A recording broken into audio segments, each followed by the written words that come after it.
please rise as your Recording in progress.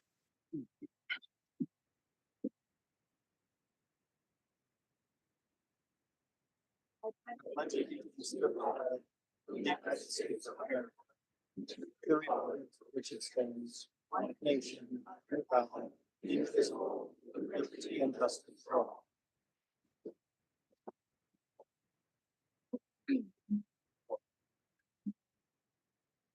Good evening, everyone. Thank you so much for being here with us this evening for our January 22nd, 2024 City Council meeting.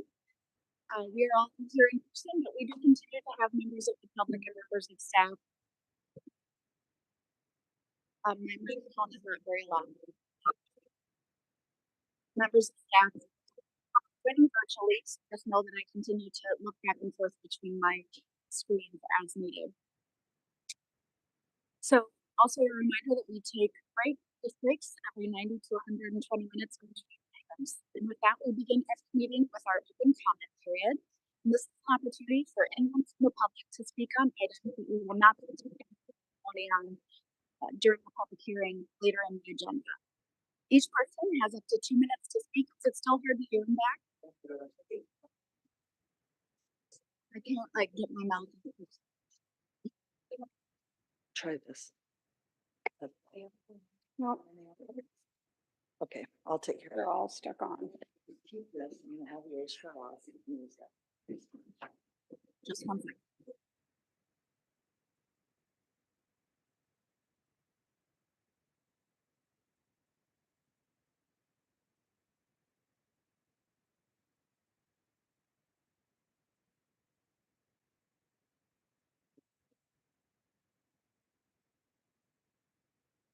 All right, so there we go.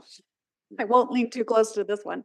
So this is an opportunity for anyone from the public who would like to speak on an item that we will not be taking public testimony on later in the agenda. So just a quick reminder, our two public hearings tonight are the Charter Commission and the Historic District. So if you would like to speak on those items, you would speak later on in the agenda. So as always, we just ask that you are concise, that you direct your comments towards me as the presiding officer over the meeting. If you have any materials to share with council, you may hand them to our clerk and she will put them in our mailboxes and attach them to the meeting record after the meeting. We ask that you participate respectfully and calmly, although we do welcome your feedback, and we encourage you to limit your comments generally to topics that we have scope and jurisdiction over that affect council policy. Council members and staff do not follow up or do not respond during open comment, but if there is an item you'd request follow-up, you are welcome to give your contact information to the clerk so we can do so. Otherwise, you're invited to speak in the order that you've signed up. I do have a few people here and I will go ahead and call you up. Please state your name clearly and just note that there are a couple ways that I keep track of time to help you as well. There's a stoplight system and a clock on the wall, and I'll give you a heads up when you're getting close on your time. So Barry Skolnick, come on up.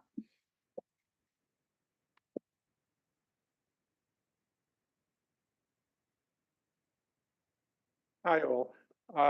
The only reason I'm appearing here now is I know 3 people who wanted to testify in the hearing on the historic district who all somehow got sick with COVID and other things within the last day or so. And they all couldn't, they all wanted to be able to call in on Zoom and they couldn't on the public hearing.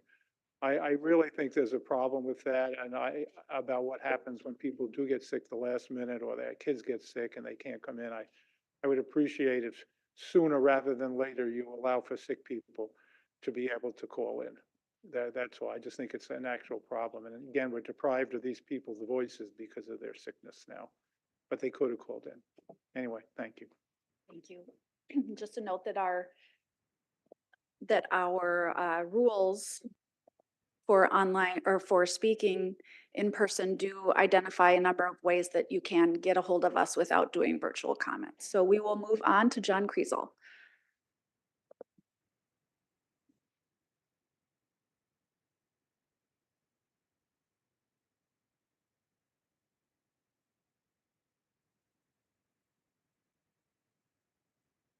Surprise.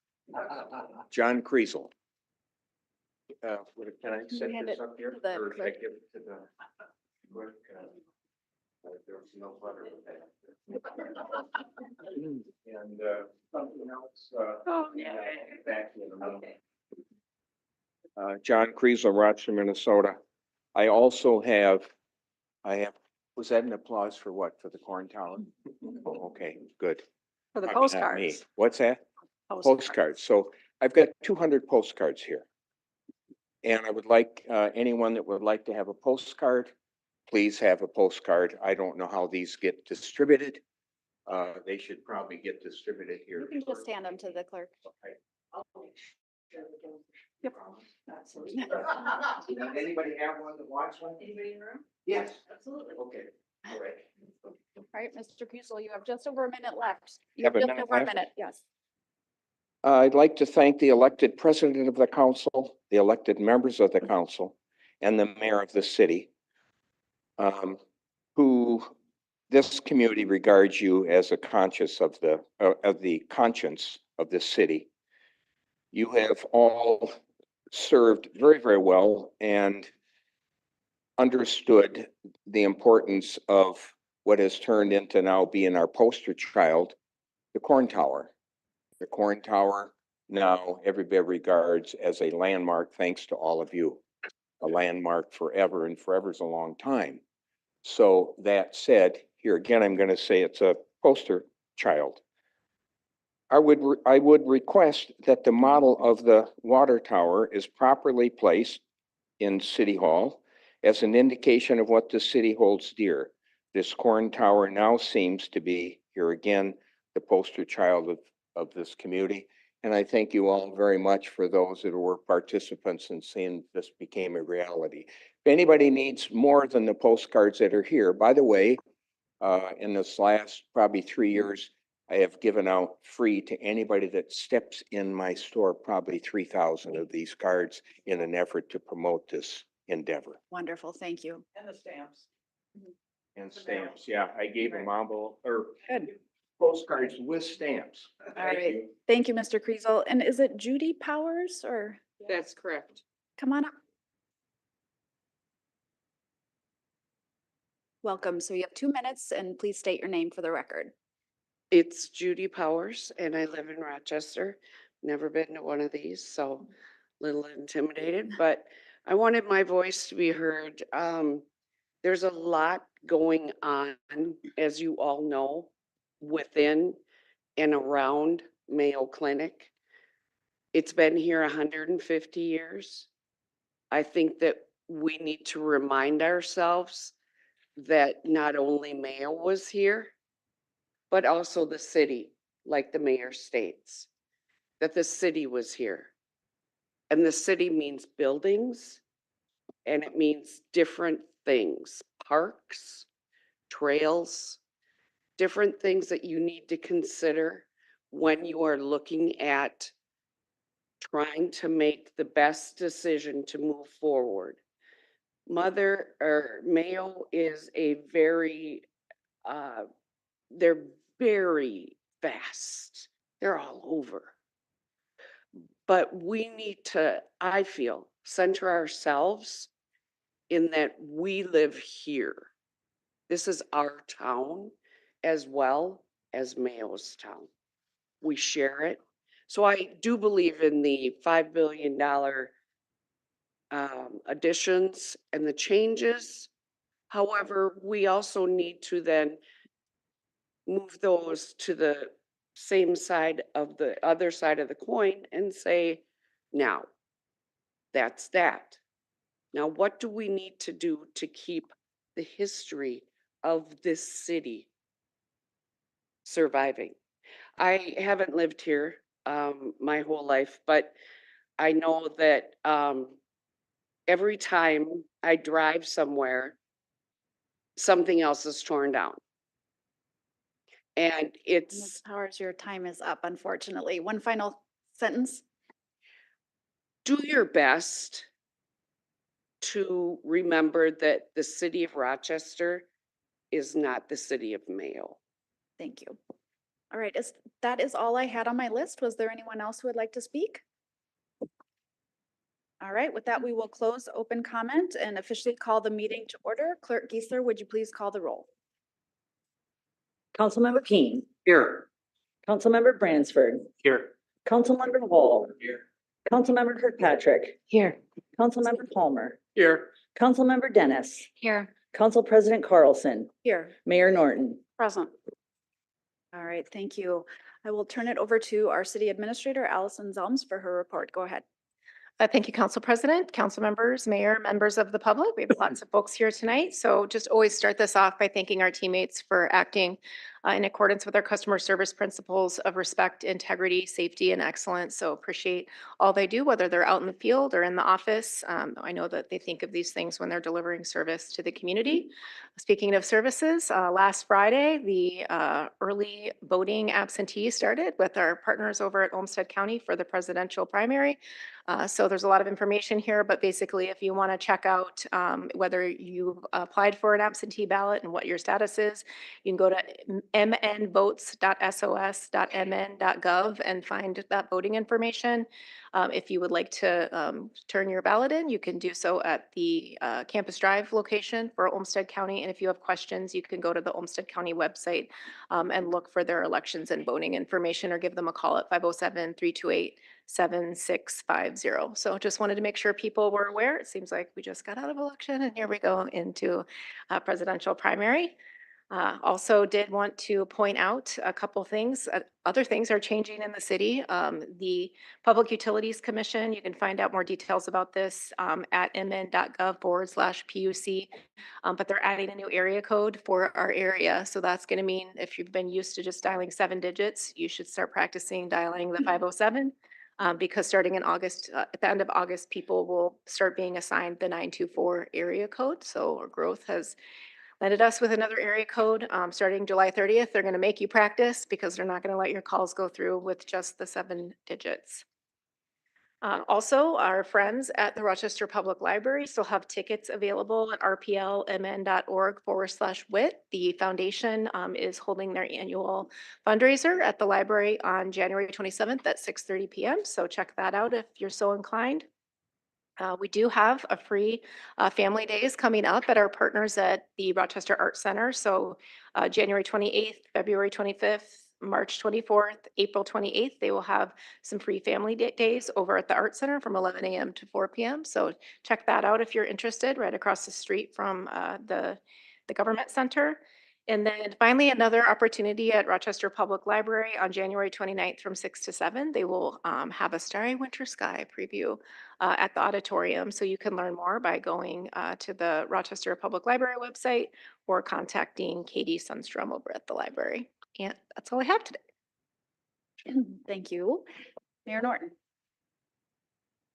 Thank you. First, I'm going to thank Mr. Kriesel for dropping off those Corn Tower postcards. I looked all over. I cannot find my bundle of them in my office, and I've actually had people showing up at my office now asking for them, including many of our youth.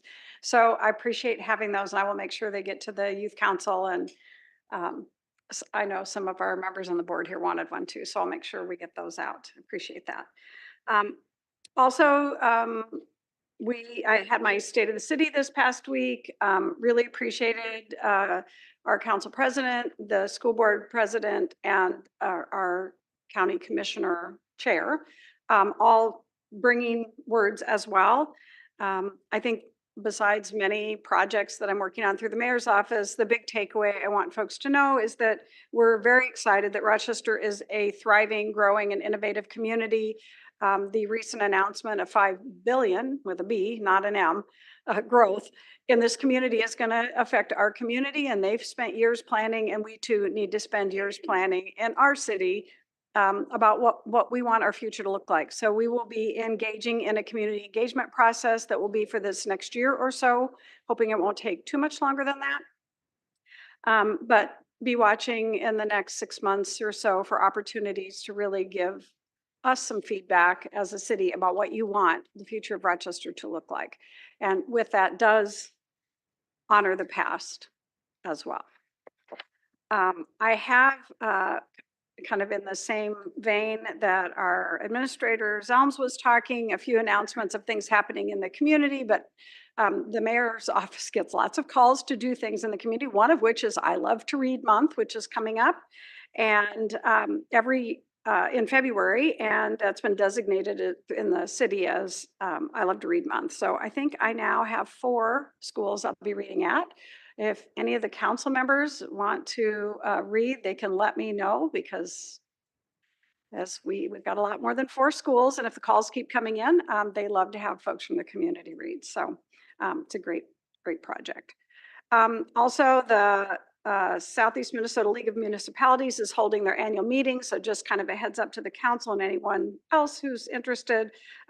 It's being hosted in Rochester, and the agenda has to do with legislative actions, a new grant that they got from Smith, as well as city news from kind of the whole region, so the 11 county area. So it's a nice opportunity to socialize and hear from our fellow cities from around the region.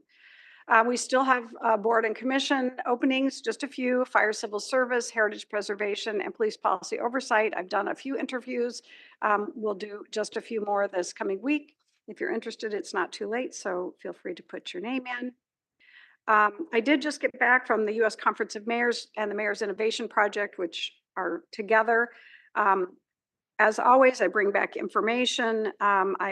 One piece of information I thought would be interesting is the Mayor's Innovation Project does a Mayor's Institute on pedestrian safety. And I don't know if you've seen the data, but statewide and even locally, pedestrian accidents, and I'm not supposed to call them accidents anymore, incidents, and deaths are on the rise in the state of Minnesota. Our numbers are not very good. So I may well attend this later this year, we'll see. But also the Mayor's Innovation Project in particular provides booklets on the topics. So successful strategies for securing competitive funding, election 2024, voting rights and access, zoning for a high road future, and accelerated building decarbonization were the 3 topics, and they put together very comprehensive written reports for us as well. And so if the city council or anyone is interested in checking those out, they're available for the asking, as always. Let's see. I think I'm going to drop it at that for now. I did really enjoy I hate to say my time away, but I did enjoy the conferences. The U.S. Conference of Mayors is an opportunity to really connect with federal officials. They had almost every department secretary in the federal government, I think, except housing, came to our conference and spoke at length about what's happening federally. Kept us apprised of the funds that we know are available for our city. So that part was very interesting. And then the Mayor's Innovation Project information is more really specific, targeted to things that communities are dealing with. So great opportunity to do that. And we'll look forward to the rest of the meeting tonight. It's an interesting agenda. All right, thank you, Mayor. So we'll move on to approving the order of the agenda. I haven't been informed of any changes. If there's nothing, invite a motion. I'd move to approve the order of the agenda. Second. All right, Councilmember Keen, you have the floor. Nothing to add. Any other discussion? All in favor, say aye. Aye. All opposed, say nay. Motion carries. I've not been informed of any items being pulled from the consent agenda. Is there anything that I missed? All right, otherwise I'd invite a motion to approve in block items F1 through 26. So moved. Second. All right, Councilmember Palmer, you have the floor. Enough said. Any other discussion? All in favor, say aye. Aye. All opposed, say nay. Motion carries. All right, we will move on to our public hearings. So I always take a minute to go over the process. Just note that we have 2 city-driven public hearings today, so there isn't actually an applicant. So the process is that staff provides an introduction, presentation on the topic. If there's an applicant, they have a chance to present. Then we open the public hearing, and the public have an opportunity to comment for up to 5 minutes each, again, with the encouragement of keeping your comments brief. And then we close the public hearing. and my colleagues have a chance to ask staff any clarifying questions before we have motion, discussion, and vote. So with that, we will start with item G1, which is the proposed charter amendment creating section 3.027 that an office holder cannot serve on the Charter Commission. And I believe Mr. Spindler-Craig will walk us through this one. Thank you, Madam President, council members, Mayor Norton. Yes, I will be brief and largely track this agenda item as posted in the agenda. As you are familiar with, state law requires a public hearing for any proposed amendments to the Home Rule Charter. Amendments can be initiated from council, the Charter Commission, or by petition and referendum. In this case, the Charter Commission voted at their November 14th, 2023 meeting to submit the proposed amendment, creating a new section 3.027 of Chapter 3 of the Home Rule Charter relating to elections, elected officials, officers. The created section would prohibit current elected city officials from serving simultaneously on the Charter Commission. If a serving member of the Charter Commission should be elected to a city office, they would need to resign from their position on the commission prior to taking oath of office. Approval of this proposed amendment requires a unanimous decision by council and approval of the mayor. Council may not amend the item. Thank you, Mr. Spindler-Craig. I will open the public hearing. I don't have anybody signed up. Is there anyone who would like to speak on this item? Okay, last call. We will close the public hearing and invite any questions from my colleagues to staff or a motion. Councilmember Palmer. I'll make a motion to approve. Second. Councilmember Dennis, if you have a comment or a question, it's fine because it's just staff. So we'll invite you to ask in just a second. Councilmember Palmer, you have the floor. No, I think it's self-explanatory.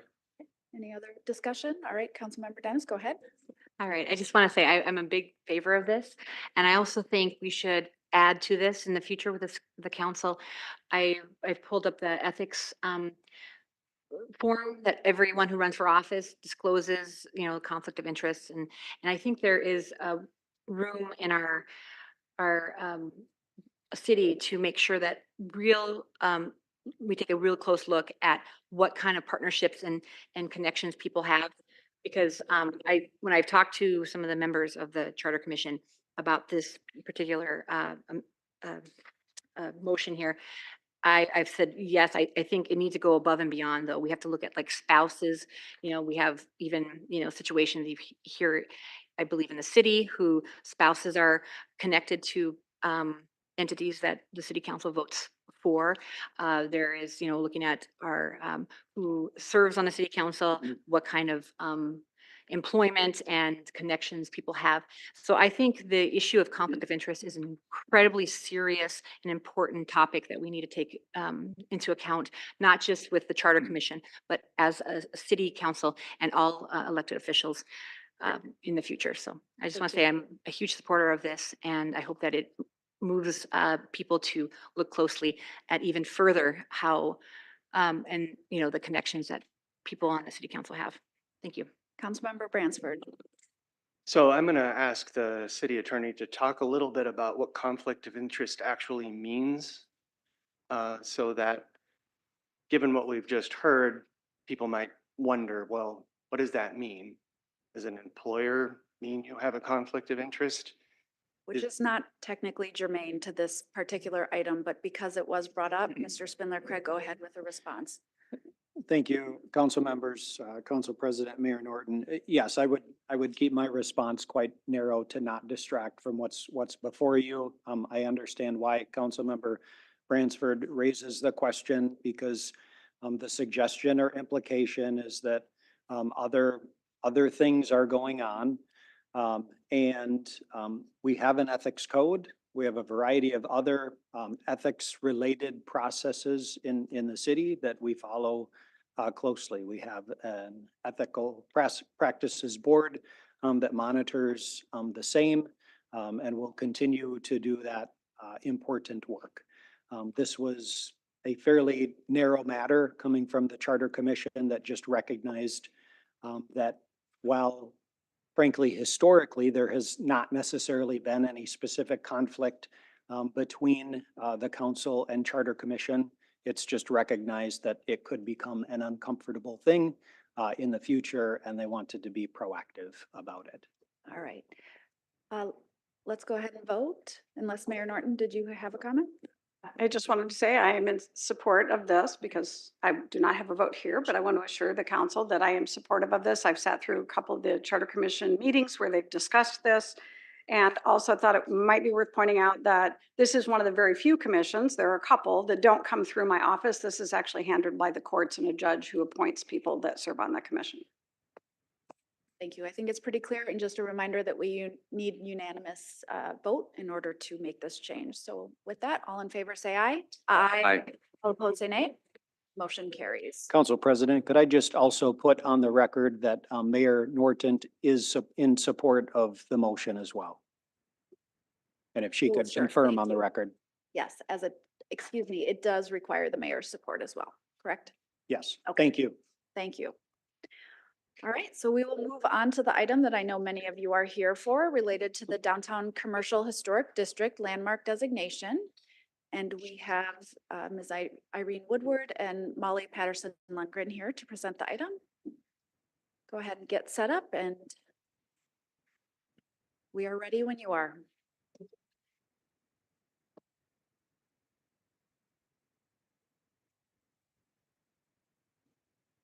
Okay.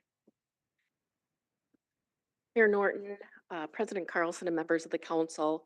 I'm here tonight to talk to you about the proposed Downtown Commercial Historic District, which had been on the table for quite some years now, and was originally reviewed by the City Council back in 2019 before being placed on the table. Tonight, I'm going to focus on just a couple of kind of updates, right? Things that kind of to remind you what we're talking about here in terms of the historic district. And then we're also going to talk about incentives and assistance, which you've asked for over the last couple of years for us to compile for you. But going back to the study that was completed in 2019, it was actually at the request of the City Council previously to that, for a study to be completed to consider whether or not there was an area eligible for local designation of a historic district in the downtown area. The study took about 2 years to produce and finalize through several HPC meetings at the time. Ultimately, what was proposed by the consultant and adopted for recommendation by the Heritage Preservation was the map that you see on your screen. It's about 3-block area consisting of both contributing and non-contributing properties.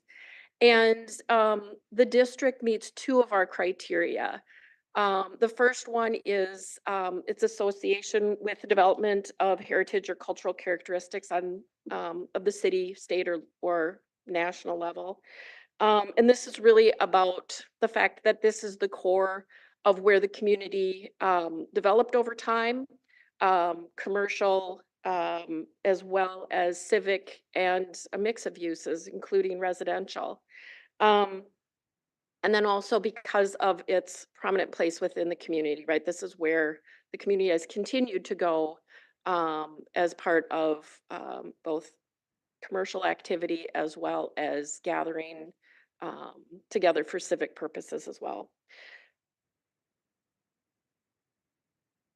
So I think one of the things that has been questioned about this is, why not just individual properties? Certainly some of these also qualify as individual landmarks. But really, when you look at the district, you're looking at that story of that core of the community. What is this neighborhood for us as a community? Going back again to that criteria number 1. So just this slide kind of highlights a couple of those. Really, it spans quite a wide era of the city of Rochester. And indeed, the differences between many of these buildings are part of that story. It's about how it's changed over time. It's about how we've continued to use this part of our city for really these important purposes, economic as well as civic. Again, the Heritage Preservation Commission did recommend landmark designation as a historic district back in 2019. And the city council tabled the decision at that time. On the list in front of you are several of the things that we've been able to achieve over that time. We've done updates to the code to make things clearer in terms of our process for designation, as well as for review of alterations to properties. We've actually adopted design guidelines for the first time. And then, of course, we've developed several opportunities for the council to adopt, as part of this tonight, an incentive and assistance package for property owners. Tonight, you're having a public hearing. One wasn't required in front of the city council back in 2019, but with the adoption of the UDC, that changed. And with the longevity of time since then, we felt like it was appropriate to go ahead and do the public hearing tonight. Irene's going to talk about the incentives that we've identified for you. I'm going to kind of provide a bit of an overview. I think we've been before you a couple of times now, and this is kind of bringing back kind of a summary of those 3 different study sessions and some of the things that we talked about, and really looking at incentives, not only being financial, but also looking at the public realm and regulatory, which we kind of talked about throughout. And I'll kind of go through some of those for you. First and foremost is regulatory, and these are usually those first ones that are done. And we really focused on updating the UDC, updating the ordinance, adopting those design guidelines, as Molly talked about, and also looking at like our parklet and sidewalk cafe. How can we make some of these things more efficient? How can we take some of the review process and not just have it all go to heritage preservation, but some of it be done at a staff level or a teammate level by Molly, so that we can kind of improve that efficiency as we look at some of those. In terms of public realm, we have a couple of items that are pending, the Riverfront Small Area Plan, and what does that look like? We've also applied for a grant for South Broadway for doing some streetscape. Really what we see as a next step in this realm is really a focused streetscape study for a district. So taking the district in that area and really building out what does that look like in terms of how do we build off of those efforts? How do we differentiate this area from other areas of public realm that are in the downtown area? How do we look at what does the sidewalk or lights, or how do those elements come together to really create that space? And then in terms of financial incentives, at the top, we have some that are currently there, and we've talked about them in terms of that the tax increment financing is available for property owners. The transfer of development rights was new with the UDC as an opportunity. There's facade grants available through the RDA. There's housing tax credits. And then what we also heard from everybody as we've been presenting over the last few months is really whether we look at establishing a specific revolving loan fund or looking at an abatement program. And so I will kind of go through some of the last time we were before you, we talked about doing a pilot revolving loan fund. And really, what does that look like in terms of loans up to $200,000, a 0% interest rate for up to 10 years, and really looking at a potential source of funding for this is economic vitality funding that could be funded over time, not necessarily that $1 million has to go in right away, but that could be built over a couple of years. And that we'd always look at evaluating whether that is working and kind of come back, which we'll talk more about with some of the local option sales tax coming forward before you. And then also really that City Council would see those approval of fund agreements as we would move forward with that type of pilot program. And the second one was looking at an abatement program. And this would continue to support the property owners and looking at 10% of city taxes for up to 10 years for any of the contributing properties. We would look to establish an agreement with the property owner to make sure that the property stayed historic and that it was being maintained and part of a contributing property through that period of time. And that would really look at about $45,000 a year in terms of what does that look like for all of the contributing properties within that district, if that was 10% of that. And so with that, we will open it up. Do the public hearing and get back to you. Yep. Thank you so much. All right, so I will go ahead and open the public hearing, and I will call people up in the order I have listed, and I have an Abe.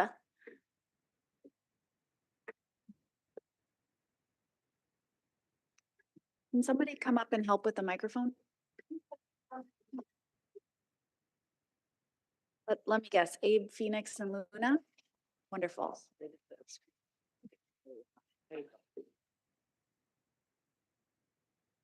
My name is Abe. I am 10 years old and I have grown up my entire life on this historic art block. I was basically raised inside of 317 and Cafe Steam. Our community has worked hard to provide affordable art and entertainment to Rochester residents and citizens from all over the world. Please vote to preserve this district and let's find funding for these property owners to restore their buildings. This block is a huge part of my childhood and I want future generations to be able to experience this historic district. Thank you. Go ahead and introduce yourself and you can continue. Hi, hello. My name's Phoenix. I'm here to stand up for these buildings. I grew up here with my friends and family, and I have a lot of memories here, and I don't want to see it come down.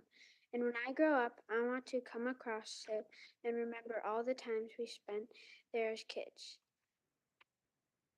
Thank you. And Luna, please introduce yourself. Hi, I'm Luna, and I'm going to say why I think we should preserve these spaces. What is the heart of Rochester? The historic art block, especially the building 317, is my heart of Rochester. It has been an important part of my life, and I have countless memories there. I would love to see it preserved. I've learned these spaces have been here way before I was born. I want to continue making memories here, and I want people after me to make memories here. It feels important to keep us all connected. Please vote to preserve these spaces. Thank you. Thank you. All right, Stephanie Cutley, come on up. It's a hard act to follow, but we welcome you up. Sure I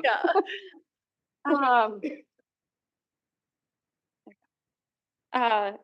Council President, Mayor, Council members, my name is Stephanie Cutley, and I'm here to speak on behalf of one of the properties, Old City Hall. I recognize your time is valuable. There's going to be a lot of speakers on both sides. I just want to make sure before it's voted, there's a little clarity that is concerning to us and ultimately on things that could harm the building. And I say harm because when I read a proposal that prevents us from being able to make quick repairs, it could be devastating to the property and to the people that are living there. As you know, Old City Hall has been converted and actively used as an apartment building. We have 22 units and over 50 individuals in that location. The proposal states if we have exterior repair needs, it has to be approved by a committee. That could be there seems to be different levels, whether that's through you, through the historic committee. But when I asked their coordinator, she said it could take up to 2 months in some instances before that could be approved. I would like to use the example of a cracked window, a broken window, or even a damaged front door that in the community development inspections, a cracked window itself is called out and requires replacement, and it's required to be done in a certain time frame. If I'm held to standards and have to get approval, that doesn't actually correspond with their regulations. So it puts us in this bind where we're not quite sure what will happen. On top of that, recognizing it can take up to 60 days. I want to empathize if someone was living in that unit with a cracked window or broken window. No one wants to be in a unit in winter where there could be breezes coming in. That being said, as a building owner, we need to be able to make repairs necessary to protect these homes and living spaces as we see fit. In addition, we've already got plans to fix the clock on the building. We're planning to update the patio for these people who called this place home. And we just see that this is going to prevent us from doing that. And it feels as though these steps are being taken that we're taking to preserve the building are not being appreciated. We contribute to the city by providing this residential housing in the heart of downtown.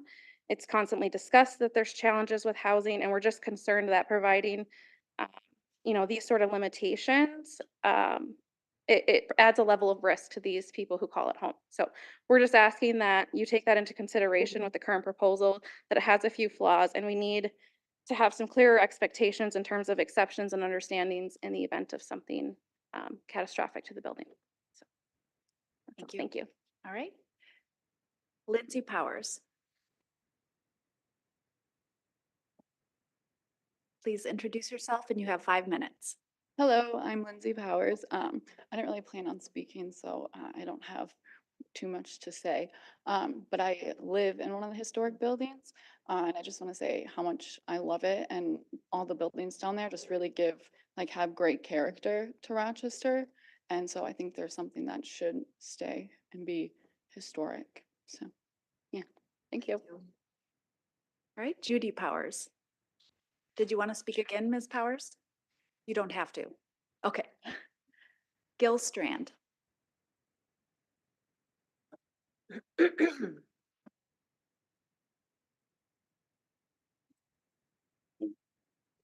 It's the other one. City Council, Mayor, City Council.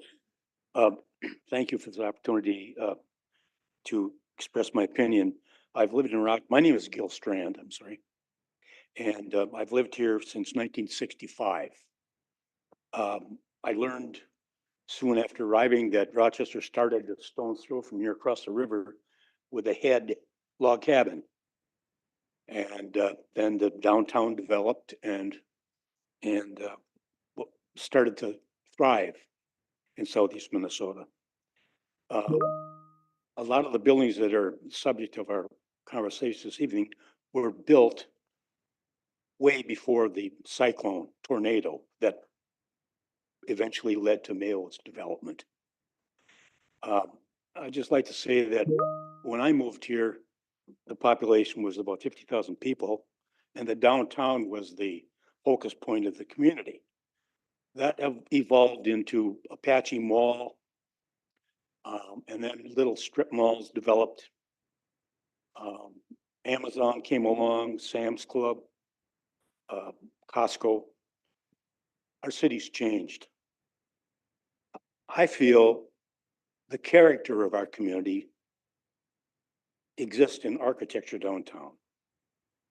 And we can go to Old Frontenac up in Wabasha County to see some part of southeast Minnesota history and important history to our country, really. And we have the river cities, Red Wing, Winona, Wabasha, et cetera, all the way up and down. And we enjoy their architecture. Our community is, it's changed, like I've said, and the character, I think, remains downtown, should be preserved and protected. And it doesn't lie on our Circle Drive particularly, although times are changing and our city is expanding. But to give a little credence and pause to the architecture and the brickwork and the millwork and the windows, et cetera, helps build what Rochester once was and should continue to be, I feel. Thank you. Thank you, Mr. Strand. Michelle Fagan.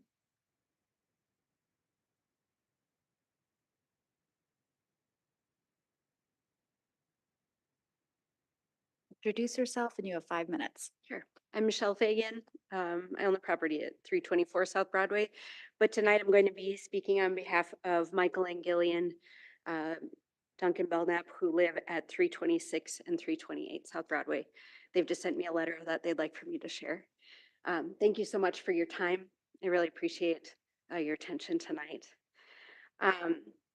So we've read the report, the call to action for the historic district, and it appears, again, speaking on behalf of Michael and Gillian, it appears on behalf, excuse me, it appears the only way for downtown non-Mayo building owners to benefit from the so-called incentives is to partner with city teammates, AKA Historic Preservation Commission members, who presently want to apply a historic district designation status to those downtown properties, representing what the HPC has chosen to be the last vestiges of Rochester's past history. We're not against the idea of historical building preservation. We bought into the blighted east side of the 300 block in 1992.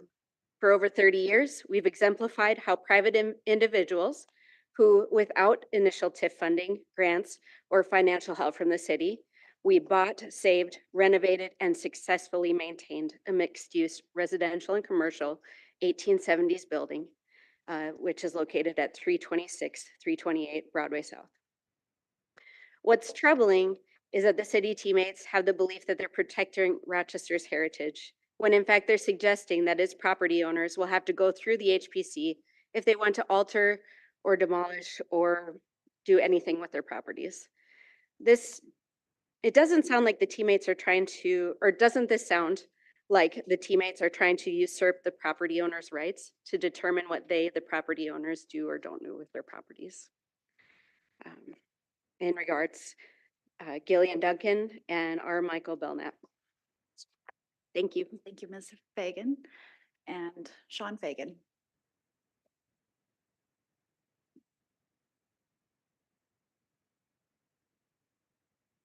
Good evening, Sean Fagan, owner of 324 South Broadway, along with Michelle. Thank you so much for your work. Thank you. I've talked to many of you this week through emails, phone calls, in-person meetings. I greatly value you guys' times. Thank you for your service to Rochester.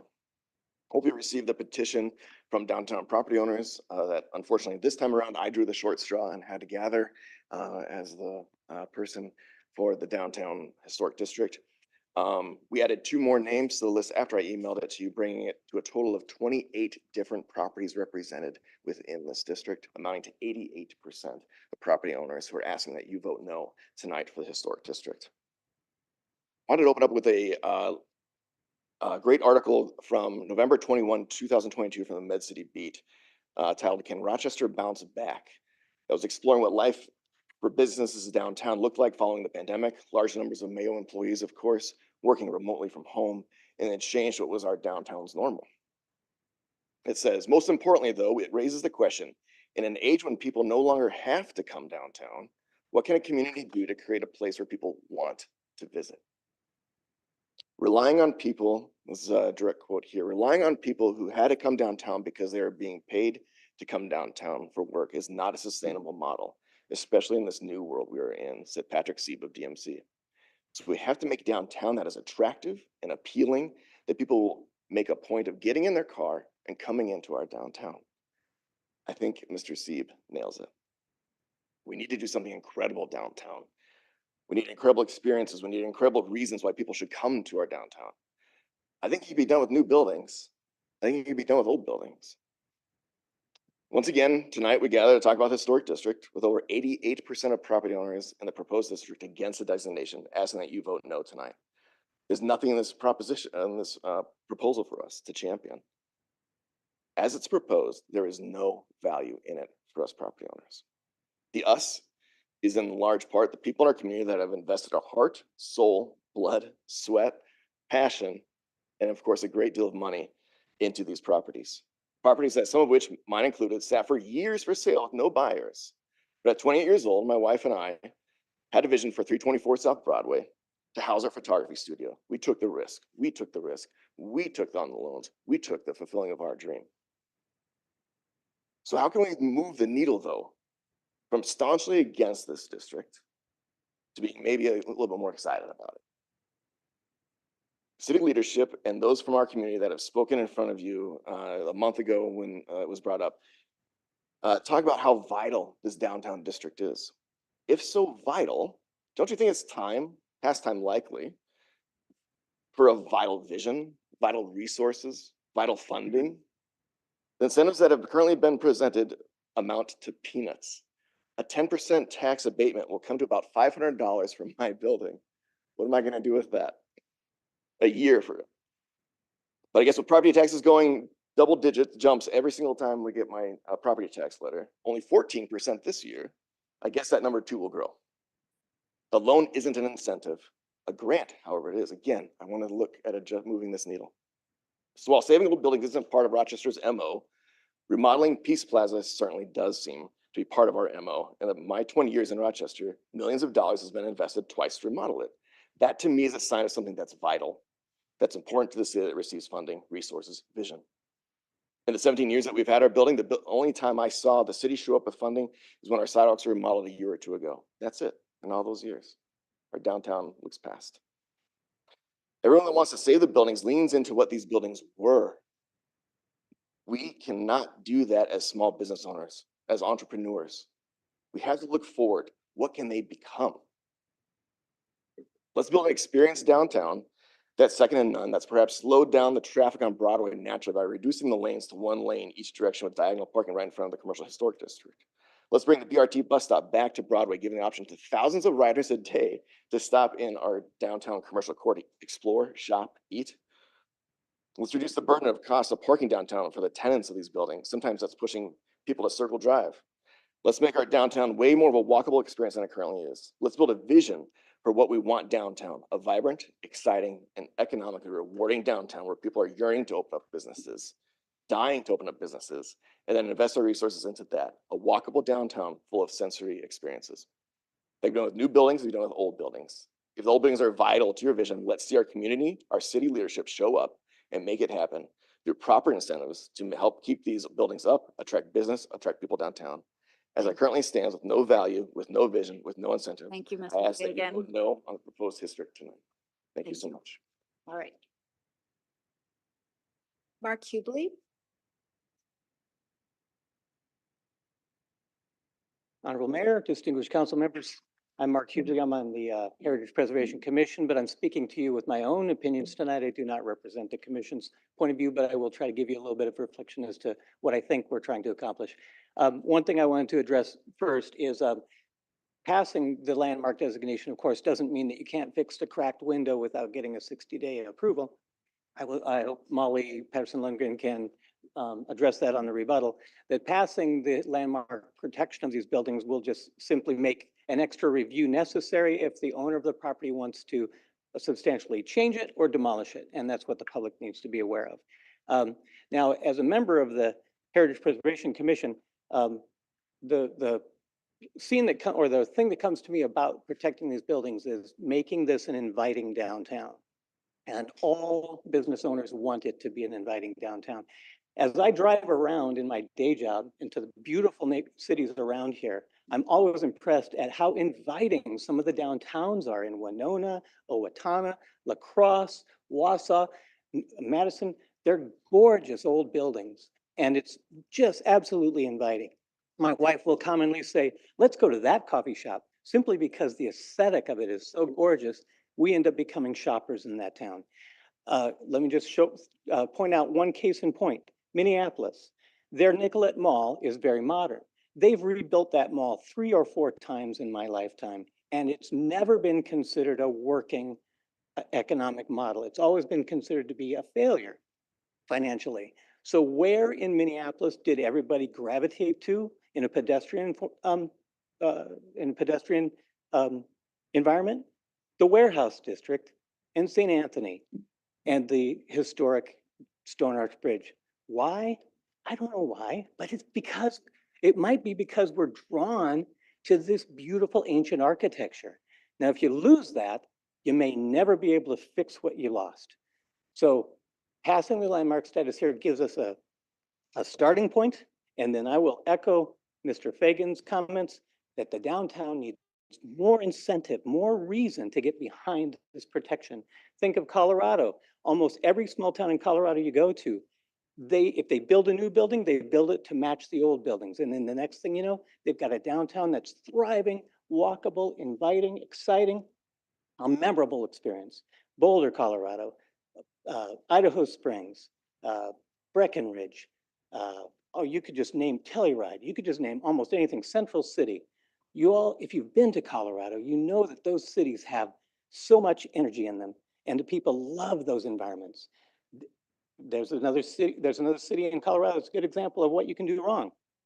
Denver tried to revamp their downtown mall, make it a pedestrian mall, and make it modern. That is another economic failure. Modern spaces don't tend to attract people and doesn't tend to excite them the way that something that looks familiar and inviting and beautiful and warm, like some of the buildings we have now. So lastly, I'll just leave you with another reason why we need protection. We all just most of us just sat through the proposal for the Palace Block and the potential of losing 5 historic buildings to one project. It's true we do need more density downtown. It would be interesting to see more residences downtown, more skyway, but we've got to preserve the beauty of the buildings while we do that. So please focus on preservation and rebuilding like structures. Thank you very much. Thank you. Sean Kettlecamp.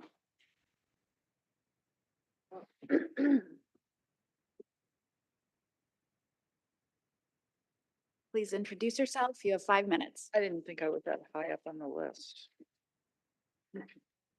My name is Sean Kettlecamp.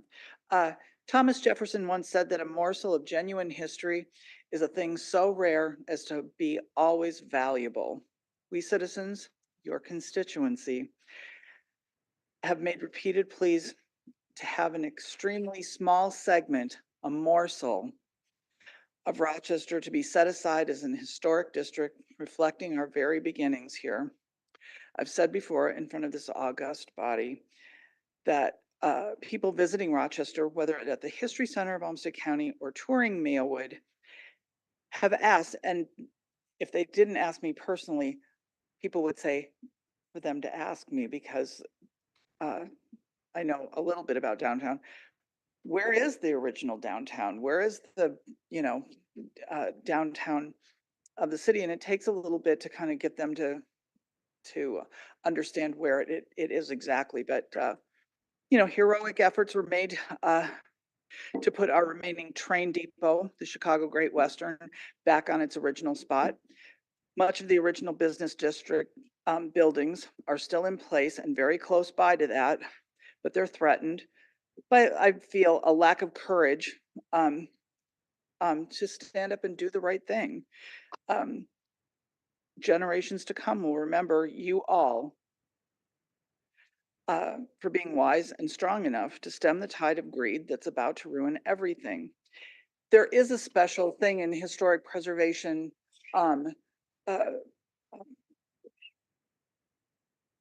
to save our main street, and that really is what we're talking about. The oldest brick business building right there on the corner of Broadway and 4th Street is still, there. We're all jealous of Hal Henderson. He owns the most beautiful building on the block, the old Payne Furniture Building. The Mayo Clinic is not the owner of Rochester, but everybody seems to behave as if that they do. They have the money to take care of themselves, and it's the people that came here that made Rochester. And what Will Mayo said in his last public remarks in 1939, that Rochester was the place where we've made our lives and which we all love so well. Make us feel the love. We don't get to start over again. Once it's gone, it ain't coming back. We don't get to start over. This is the historic district, and it is Rochester's birthplace. Thank you so much. Thank you. That is it for my list. Are there people who wanted to speak who haven't had a chance? Mr. Skolnick's thinking about it. Yeah, Please introduce yourself. You have 5 minutes. yeah, my name is Barry Skolnick. I know all the people here on the stage know me. I, as you all know, was vice chair until I was term limited out from the HPC. When I first moved here 13 years ago, when I walked down the Rochester, the thing that I loved the most, this is before I was on the HPC, was the downtown. To me, it sort of stood for what Rochester always was, and even what it could be, because it shows how you can see the before and the after. So you see the Rochester's culture in those buildings and their history, and a good history. And the history of Mayo was in those blocks as well. And I would hate to see them destroyed. It's a district that was approved by the State Historical Preservation Office. It wasn't sure, it was done approved by a consultant who we paid for, the city. It was approved by the HPC twice, and it was approved by SHPO, the State Historical Preservation Office. So it isn't just some arbitrary thing that we just wished, would happen. It was something that we went through a lot of effort to look at and to make sure that everything was okay about it. I don't think there'll be any situation like an emergency, like a cracked window. I'm sure Molly will address this.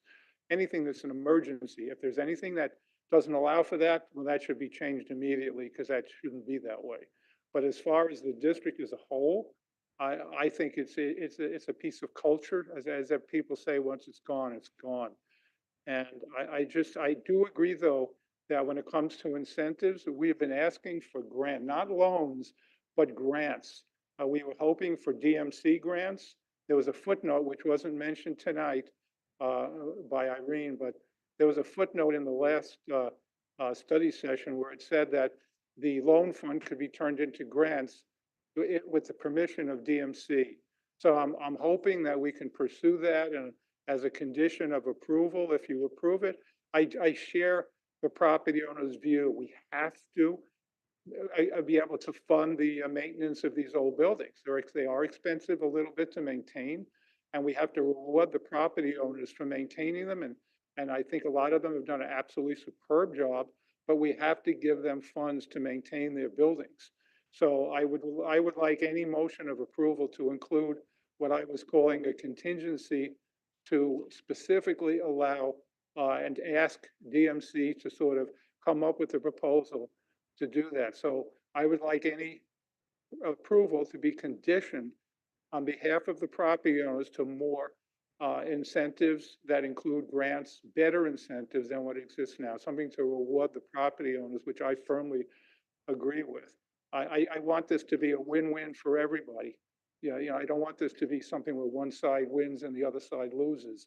And I really think we want to maintain our history, but to reward the property owners for the blood, sweat, and tears that they put into it. And I'm just hoping we can do that by having some grants, maybe deed money or something else.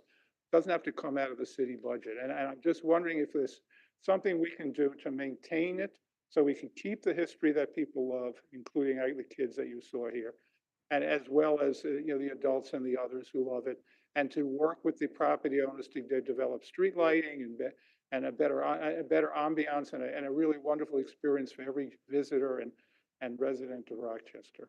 Thank you very much. Thank you, Mr. Skolnick. Ms. Harrington, come on up. Please introduce yourself. You have 5 minutes. Good evening, Mayor Norton, Chairman Carlson, members of the council. My name is Kathleen Harrington, and I'm here tonight as a private citizen.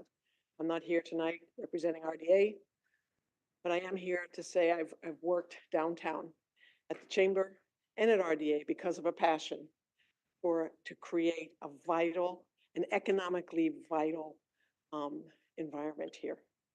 And it's frustrating to try to do that work because things always come down to these binary things. And listening to this tonight, it's preserve, not preserve. It's really, what do you do to preserve, but create an economic engine that historic preservation is in other communities? So just having the preservation without the sense of how are you going to drive the economic development that comes with it is half the answer. So I understand how government works, but I wish that there could be some imagination applied to this conversation so that historic preservation could be not viewed as just saving history, but saving history for the purpose of preserving it and making this a vital community downtown. So adding in not just incentives, but vision.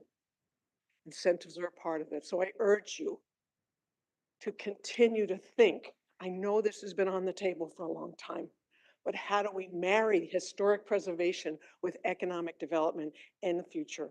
And it cannot be done by just putting people in good guy and bad guy categories, preserve, not preserve. But together, how do we create strong economic development through the value of historic preservation? Thank you. Thank you. Others? Mr. Kriesel? Please introduce yourself. You have 5 minutes. John Kriesel. As one ponders what to say when one listens to those that have spoken before me, I've got some comments as it relates to what Sean said and what Mark said. Sean is spot on. my thought, Sean, while you were reflecting here as to what are real incentives, because this community has never provided any incentives of any consequence. The charge amongst this evening to all of you is no small charge. The people, city council people that have come before you, past earlier administration tried, but I'm just going to say that the elected officials for the last 40, 45 years have put us to where we are right now by not taking any action. That by not taking any action, that didn't happen on its own. It was purposeful so that before we would have a district with incentives, most everything would have been demolished. And then you could have a district and you could have incentives because there's nothing left. This is where we're charged right now. So, Sean, I had a thought when you were speaking, a way to jumpstart us taking care of our buildings would be return our real estate taxes back to pre-DMC. Has anybody thought about that? That would make a difference because I know in my building, taxes went up 16,000 in 1 year. So just forget all of these incentive packages that are minuscule and meaningless and pathetic. Bring us back to pre-DMC and you will see these buildings become vibrant and exciting. Now, with what Mark had to say, and I would say to all of you, when you visit a community, what do you visit? Do you visit EFS? Or do you enjoy going to the landmarks that a community has? I mean, Mark, your comments on Colorado, all you have to do is go to Colorado, or for that matter, just go to Lake City, take a right, go to Winona, or go over to Alma, or go into La Crosse, or go into Hastings. That's where people want to spend their time. We need something as a destination beyond the Mayo Clinic here. People come here for health care and there's no reason to stay. Our answers are not going to be given to us by the Mayo Civic Auditorium, okay, and the expansion of sports activities here. There is no holding strength here. There's no soul in new facilities. I would say if we don't have proper incentives to be able to allow the building owners to take care of their particular buildings because we are defining the best use of the land those buildings are on. Maybe there's a better use of the land where the Plummer building is on. Maybe that building is now obsolete and it should be demolished because just think of what we can put there now, you know, and take down that obsolete building that's standing in the way of progress.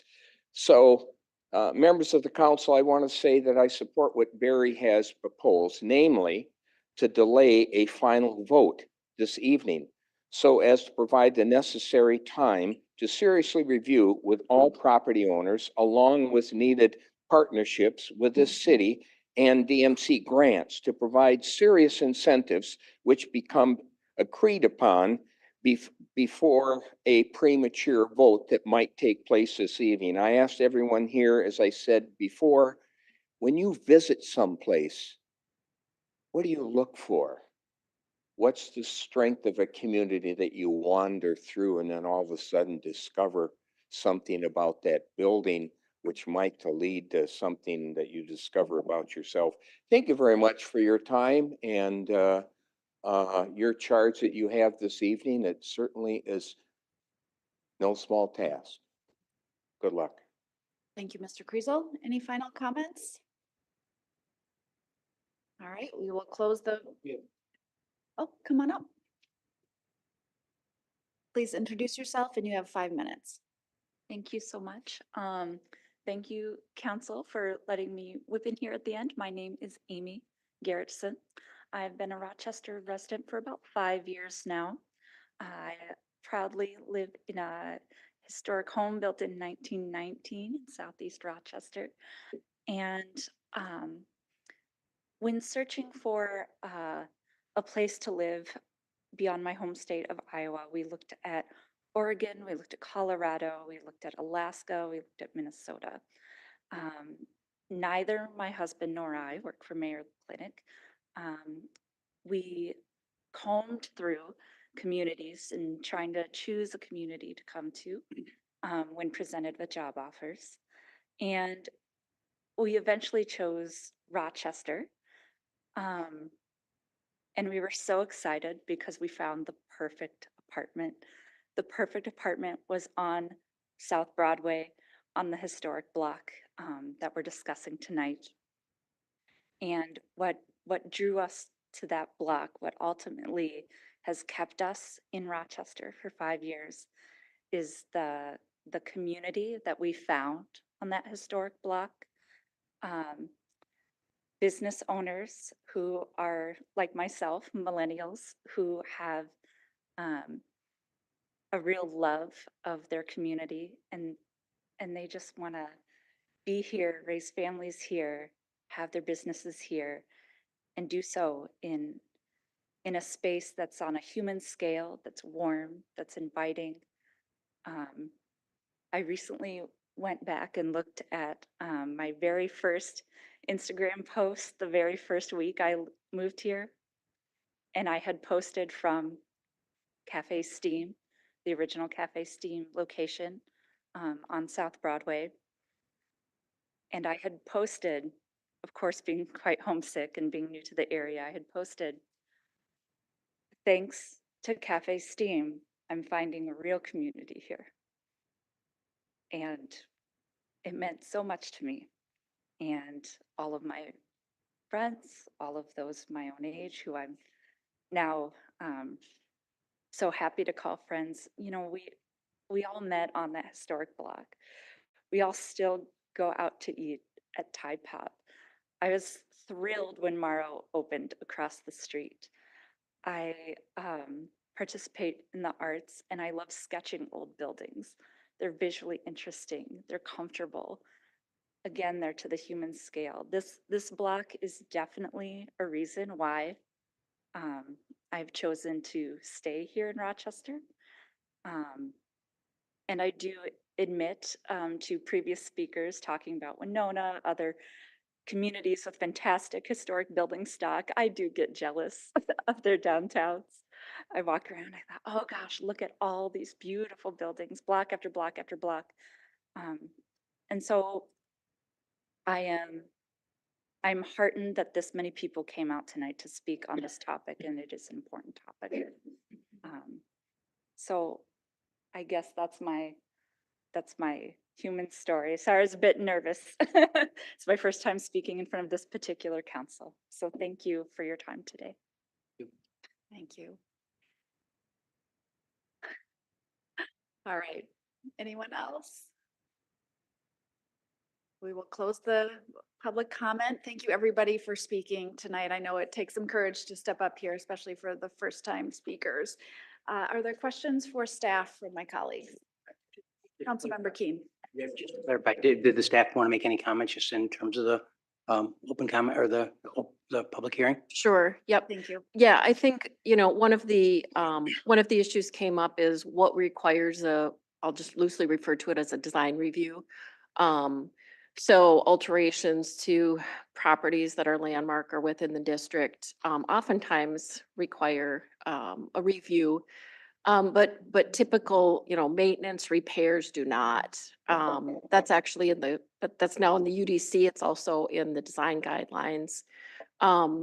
Anything that doesn't require a permit, so something like broken glass, you know, replacement, that would not require a permit. So that there's another reason why it wouldn't require a review. Other things that maybe are a little more, you know, intense that change the view or the you know, visible that are visible from the right of way. If it's still minor, pardon me, if it's still a minor alteration, that's a type 1 review, which is under the direction of the community development director. So that's something that I take a look at first and ultimately talk to our community development director about if we need to make a decision. But minor modifications, minor alterations don't go before the Heritage Preservation Commission. Did you want to walk through this slide? Yes, Okay, thank go you. ahead. I just wanted to kind of build off of what Molly was saying and be able to kind of show up there what the different requirements are, whether it's on the inventory, a designated district, or an individual landmark property. And kind of speaking to Molly's point, if there is a minor adjustment that needs to be done on a property that falls under type 1, which is reviewed by teammates, which is Molly. So that doesn't necessarily go to the HPC. It doesn't come before you. That can be done at a teammate level, and it does not slow down that process because Molly's reviewing building permits as they come in for various other things as well. So we really try to make sure that that process runs smoothly, which is also why we updated this process in the UDC. And then you can see where some of the other items fall in terms of, and when, with signs or any of those smaller alterations that would need to be done that isn't going to have a significant impact on the building or really change anything, those are also done at a teammate level. And then if there is any need for a major or something significant happening to a property, and that's really reviewed first by Molly, and then if it needs to go to the Heritage Preservation Commission, and ultimately then if there is a need for appeal, it would come before you as City Council. And can you just clarify for those watching, inventory means the potential? Inventory correct. or potential, it got changed as we updated in the UDC. So it's either, some people refer to it as a potential list or the inventory. Okay, of which many of these properties are on. Yes, all of the properties that we are speaking about tonight are listed on the inventory. Other responses to public comments that you wanted to start with before we ask specific questions? The one item I think that we also wanted to kind of address was kind of the DMC, and we have been having some conversations with the DMC and really looking at if there is a district that is approved, what does that look like going forward? And we would continue to pursue potential funding. I think it would model itself after the Main Street Deed program is what we would anticipate trying to work with the DMC moving forward to kind of find something similar with those requirements as it would relate to the properties within the landmark district if it was approved. So we would continue those conversations. We have had them. Nothing has been approved by the DMC board. I think they're kind of looking for some direction as we establish a district and be able to build off of that and really start to look at that larger picture and that vision of how we look at this space altogether. Ms. Steinhauser. Yes, thank you, Council President Carlson. I just wanted to build off of that. I want to make it very clear that, as Irene indicated, Ms. Woodward indicated, we'd have to have ongoing, continued conversations with DMC. And it would be in the context that we could make a much stronger case to them for considering resources to support investment in the district. If it is a district, it would not be the case in terms of if there was not a district in place. You could make individual projects within a district because the district could be argued as infrastructure, which is an allowable use under DMC funding, but we'd have to continue those conversations with them following tonight's action, if there's action tonight. Okay, I know the mayor and I have more to say about that during our discussion. Are there other questions specifically for staff? Councilmember Keen? Yeah, again, just to follow up just on, I'm trying to get my head around this whole thing as I expected this to go to. You get into these discussions of incentives.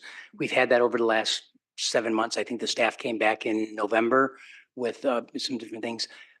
Does anybody have any comments on these other sort of things where we start talking about not loans, make them grants, or these other sort of tax abatement that's dramatic? Have those things been looked at and are just untenable, or there's?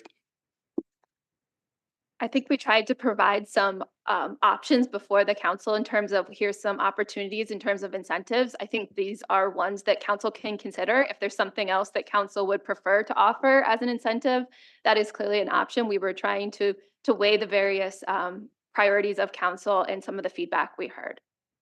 Yeah, and that's not what I'm asking for here. I'm trying to get to the point where some of these things, you start getting into like, what are the funding sources?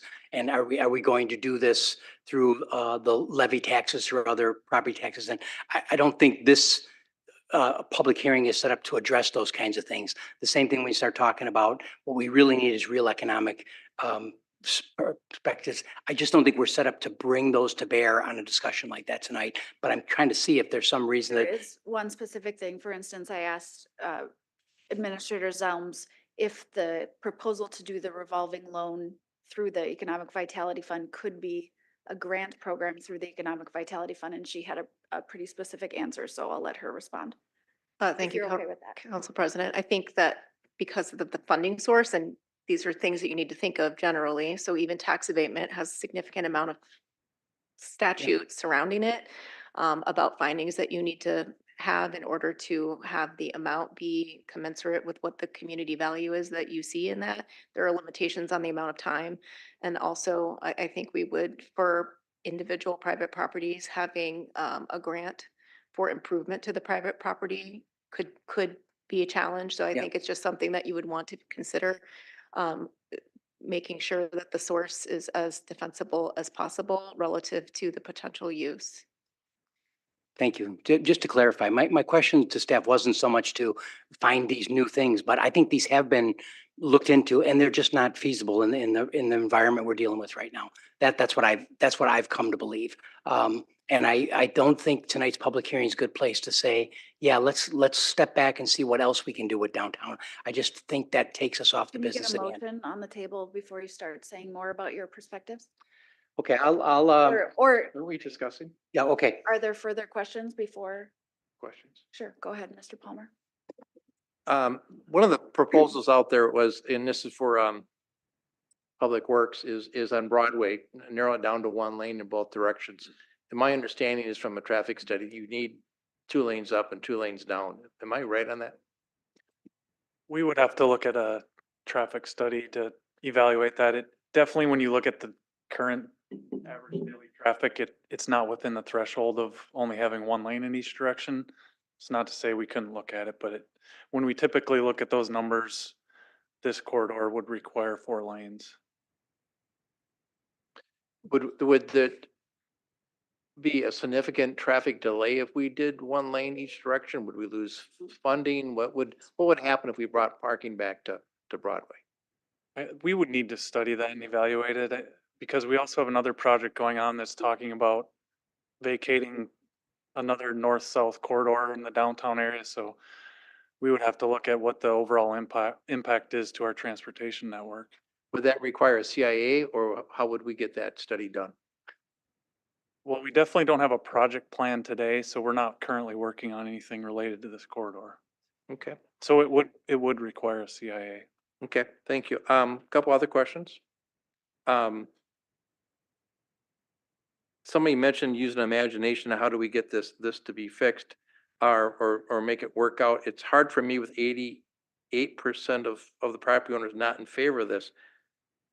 The other questions I had, why did the abatement amount be 10% and why isn't it for $548,000? So we did it for only the contributing properties. So there are a couple of properties within the historic district, the proposed district, that are non-contributing. So we only included the contributing properties and then we did 10% of that. That's just as an example. As but an it's example. not- So if we want to really and truly back this up, we want to give 100% abatement, that would take us back to pre-DMC time. That would be $548,000. For the contributing properties, it's about $458,000. And Councilmember Palmer, if I might just point out, there were still property tax being paid on these properties before there was destination medical centers. You'd have to go look at that number. I don't know what the differential is as far as growth. We could get that number. I would also point out that state law requires an abatement resolution and you need to tie a certain value of whatever the abatement is to the public purpose of the abatement and have commensurate value. And there are also some other requirements. Typically they're 15 years and you can only abate your own political subdivision. And if you are abating property taxes, you can also not have a TIF district in any of those same properties. So then do we have any TIF districts in that property on abatement? I mean, in the proposed district? I don't believe so. I'm just pointing out that you can't do both. Okay, just so my understanding is correct, all we can abate is the city portion of it. All we can do is abate it for 15 years. Is that correct? There's a provision in state law going up to 20 years, but it's pretty narrow. So typically that would include talking to your other partners, but it's typically 15 years. There would be a whole resolution that you would need to go through and basically have findings of fact for the dollar amount and what's the commensurate value that you're receiving for the projects that are getting invested in or beating it back directly to the property owners. Okay, again, I'm just trying to clarify this in my head. I know that I can only, as a city council, 4 of us abate city taxes. We can't do the state, we can't do the county, we can't do the school district. Is that abatement dollar amount in the district $548,000, or where did this 548 come up? The 548,000 is for all of the properties within the district, but the 458,000 is for those that are contributing properties to the district. And that's the entire anticipated is city city tax. property tax for pay 2024. Correct. So we could abate all those properties for 548, raise our property tax by about 0.75% on the tax levy. Is that about right? Mr. Councilmember Palmer, council members, abatement actually is paid for through increases on all of the other property taxpayers.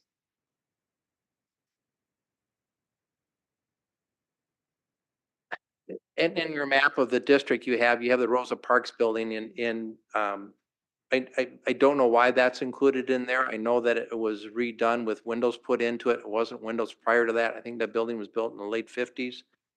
How did that get put on this district, or who decided what got put on? Councilman Palmer and members of the council. That's detailed within the 2019 study. And yes, there have been modifications to that building. There've been modifications to many of the buildings. When we look at historic integrity, which is what we're talking about, we look at the design, which is the windows and adding the windows, but we also look at material. We look at the context of what's happening around that property. And we look at how much of the design of it has changed. And ultimately, the consultant that put together the study indicated that it had high enough integrity to be contributing to the district. So the shopping center that was built in the 90s to the north of it doesn't affect it, and the windows don't affect it? Is that what you're saying? That's what I'm saying. Yep.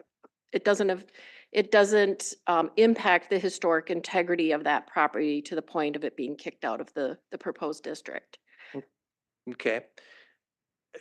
I don't know this next question who it goes to, but the Economic Vitality Fund, as I read it and reviewed it today, no mention was ever mentioned about historic preservation in it. Why did that get thrown in this? So within economic vitality, and we will obviously be doing a presentation next week before council during a study session, there is a category for business development and economic development, and we are proposing an adaptive reuse category where economic vitality could be used for this. But I didn't read anything in our presentation when we went for the sales tax extension that was going to be used for that.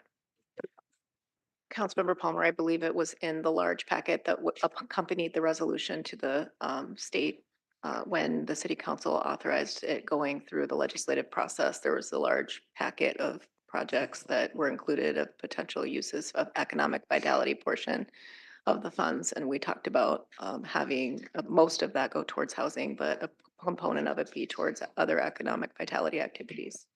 Okay, one last question, and that was back in October when we were told another funding source was DMC. It doesn't seem like we've followed up or came tonight prepared to say DMC is willing to do this. Is there why aren't they For council to decide whether to determine this a district in order to free up funds because it could be considered infrastructure. That So we wasn't, have to that act wasn't first. mentioned in October. I October said was, the we'll exact look, same thing in October. in October, we said we'll bring DMC funding to see what we can get. And I don't see that. DMC is waiting for us to act before it frees up the board to act on approving funding. The board of DMC. So they're, Council needs to decide to set a district for DMC funds to be used in a way that would benefit this district. Individual buildings within the district. okay, that's different than October. So, thank you. I've said that 100 times since the DMC discussed it. Councilmember Dennis. Right. So there's a lot of questions still. My question, as we are in positions of great responsibility to preserve history and also support business owners, if we did delay this vote so that we could gather some of this information, talk to the business owners that are impacted, clarify some stuff with this DMC and situation, how much time would it need? Would it be a couple weeks, a month? What would, if we voted to delay the vote to gather more information and of course hear more voices and get ideas? Because I love the vision, but we come from different backgrounds, a teacher, different background. We don't have the necessarily all the ideas right here to create the perfect incentives. What time frame would be good for staff to be able to gather that? I think, obviously we have spoken several times and presented various incentives and those have been before you. So I think really right now it's for council to make a decision or provide that guidance of what they're looking for in terms of incentives. We've kind of gone through the various options that are available and presented those before council. In terms of DMC funding, I think those, as Ms. Steinhauser has indicated, we've had those ongoing conversations and they're really looking for direction from city council in terms of whether there is a district, and then we can pursue those. Yeah, I feel like even though I agree, we've had some discussion, there seems to be a lot of disagreement on maybe what was brought and what was looked at. So I don't feel comfortable voting right now, but that's all the questions. Thank you very much. Is there a motion? Or excuse me, Councilmember Wall, and then we'll do a motion. I just have a math question. The amount of abatement is 48,000 or something like that, or 10% of 48,000? The 10% is the 45,000 or 45. approximately 45,000. Okay, and so with 28 properties, that would be something less than 2,000 per property per year. It would depend on what the taxes were assessed on that Sure. individual property. But just on average. Okay. Motion? I'd like to make a motion to not designate the historic district. Second. Councilmember Keen? So I want to clarify, if this motion passes, the contributing properties will remain on the historic inventory. That's my assumption of the motion. I've struggled with this over the years, and I was on the council back in 2019 when we did push this out, and we're here 5 years later and we're talking about pushing it out again. It's the nature of these sort of things. You've got this community value of this historic, protecting these historic buildings, and then you've got the economic vibrancy and the private property owners trying to make these things vibrant and useful into our current environment. I've tried to sit in this council and say, what we're going to do tonight, what's the impact 20 years from now or 40 years from now? And how do those things happen? And I'm just not convinced that what we're doing is really protecting these properties or setting up this either or. In the end, I'm not going to support it for the following reasons. Number one, I never got comfortable with the idea of taking 28 properties and instead of taking those through this process, just group them up and take it through one process. I just felt like it wasn't the right way to do historic preservation. Number two, I hope that moving away from the district will improve our municipal support for the downtown area in the coming months and years. You can see through some of this is that the downtown, there's a lot of people that have been doing a lot of work to keep these buildings as valuable as they are to them and to our community, and they're really not feeling respected through this process. I hope by this council and our city stepping away from this at this point, we can heal some of those problems. Number three, though, I expect the true gems in our downtown will continue to be protected by these property owners, but I also expect there'll be some other ones that we will go forward with using the historic designation for individual properties. Some other comments, just these discussion on incentives are really hard on me because we try to have them and we really, the tools that are at our discretion are small. Some of the things that are being asked for out here, like with that sort of total abatement. I mean, that is not just a matter of like, this is a good thing to do for certain property owners. This means that everybody else's taxes are going up. And that's something we just can't do on the fly. Our city administrator is warning us with these incentives that there are other like state rules about what we can do. And these things aren't just available to us to be given away. The other thing is just this thing about the real economic development. We have to be careful in a meeting like this. We do a lot of work to try to figure out what the right way is to run downtown. Never mind the task force we've run and all these other things. But just to say like what we really need to do in this, throw out these other, like if we just did this, everything would be so much better. Those have to go through a much more rigor before this group would start accepting them as an economic plan for our downtown. So that's where I've come out through these discussions. These are hard things because it is, again, this idea of pitting community interests. And I really do believe I can see, and it's not always me or my family can't see the value in this, but I know these are valuable to people who come. And I know this idea of going to another city and what are you drawn to? So I understand that, but I think this idea of the city stepping in and using our regulatory capability to control this, we think we're doing more protection than I think we'll really get out of it. Thank you, Councilmember Keen. I will speak for a minute.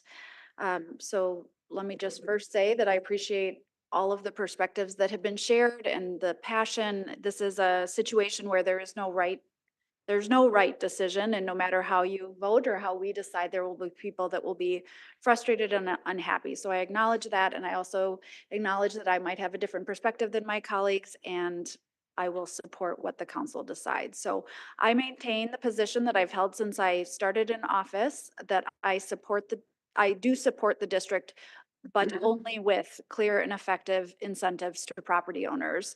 We're at an important moment in the history of our city with so much change happening. I do believe it is our responsibility as policymakers to protect and retain the district that contributes to the fabric of our community and is an asset to the broader community as part of our public realm. It is the collection of buildings together that have the impact and contribute to the experience in downtown Rochester. I do not, however, support a district that further regulates those buildings without thoughtful consideration of what we want the district to be as part of our downtown. To do this, I fully support the streetscape study that can help with visioning and identifying ways to improve the vibrancy of the area that people want to be part of and fits in with the other incredible community developed plans for our nearby riverfront and projects like Discovery Walk.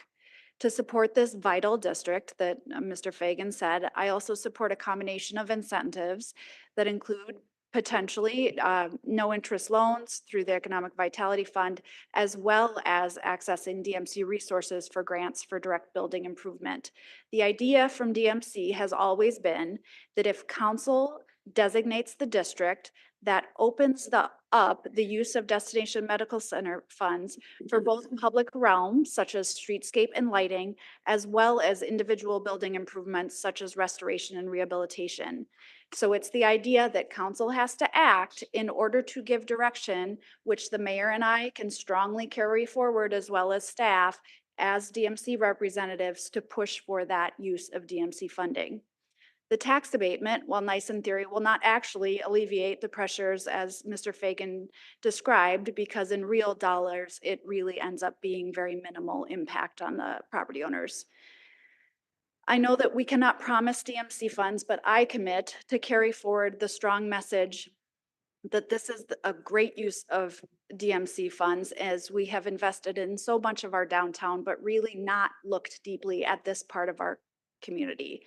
So I'd ask my colleagues, I know that the motion on the board is not for this, but I'd ask my colleagues to consider amending to fund the streetscaping study at the very least, and otherwise, if there is willingness to support the district amongst my colleagues, to do so with access to a no interest loan and with the recommendation for DMC funds to be used for streetscape and individual property grants. Mayor Norton, sorry, I got on my horse and I forgot to call on you. Go ahead. Well, it's a horse. If there's room for me in the back, I'm going to get on board. So I want to thank all the speakers that came and shared their variety of opinions. I agreed with almost something that almost everyone said. So you all have wonderful points. Special thanks to the young people who learned a little bit about democracy today. So really glad they were there and appreciated their voice. I'm really disappointed in the motion that's been brought forward. It's not one I agree with, and it's not the direction I'd hoped we'd go tonight. And maybe with Council President Carlson's suggestion, we could go a different direction. And I want to tell you why. I do support the idea that she brought forward and others have talked about, that we need this district, that we want this district, and that we want it to have proper incentives. And while I appreciate the revolving loan, and I think that could be part of it, I also think there should be grants. And I do think the local option sales tax economic development fund is a place to support something like this. When I was in the legislature, a little bit of history here, I was asked to carry the Destination Medical Center legislation. And some of you have heard this before, others of you haven't, but I'm going to repeat it anyway. And I had members of this community, Mr. Kriesel was one of them, and others come to my office and say, I'm worried about what this is going to do to Rochester. I'm worried about people coming in and tearing down these beautiful old buildings, and I want to preserve this. And so doing some talking, including with the consultant that was hired by Mayo Clinic that came to my office, and I asked them questions about this, they assured me that no one wants to touch or hurt that because it's part of the fabric of this community, and it's what makes it a place that people want to walk around and see. It's what makes this a beautiful community, a warm community, as somebody testified for. And that was part of the insurance I got from folks who were carrying this legislation, that we would support the historic district. And we can do that. And as President Carlson said, both of us serve on that committee, and it is my strong intent to really lobby for this funding, because it's what I was told as the person who carried that legislation for the city, the county, and Mayo Clinic. I feel that strongly. So I will be there fighting for funds to go there.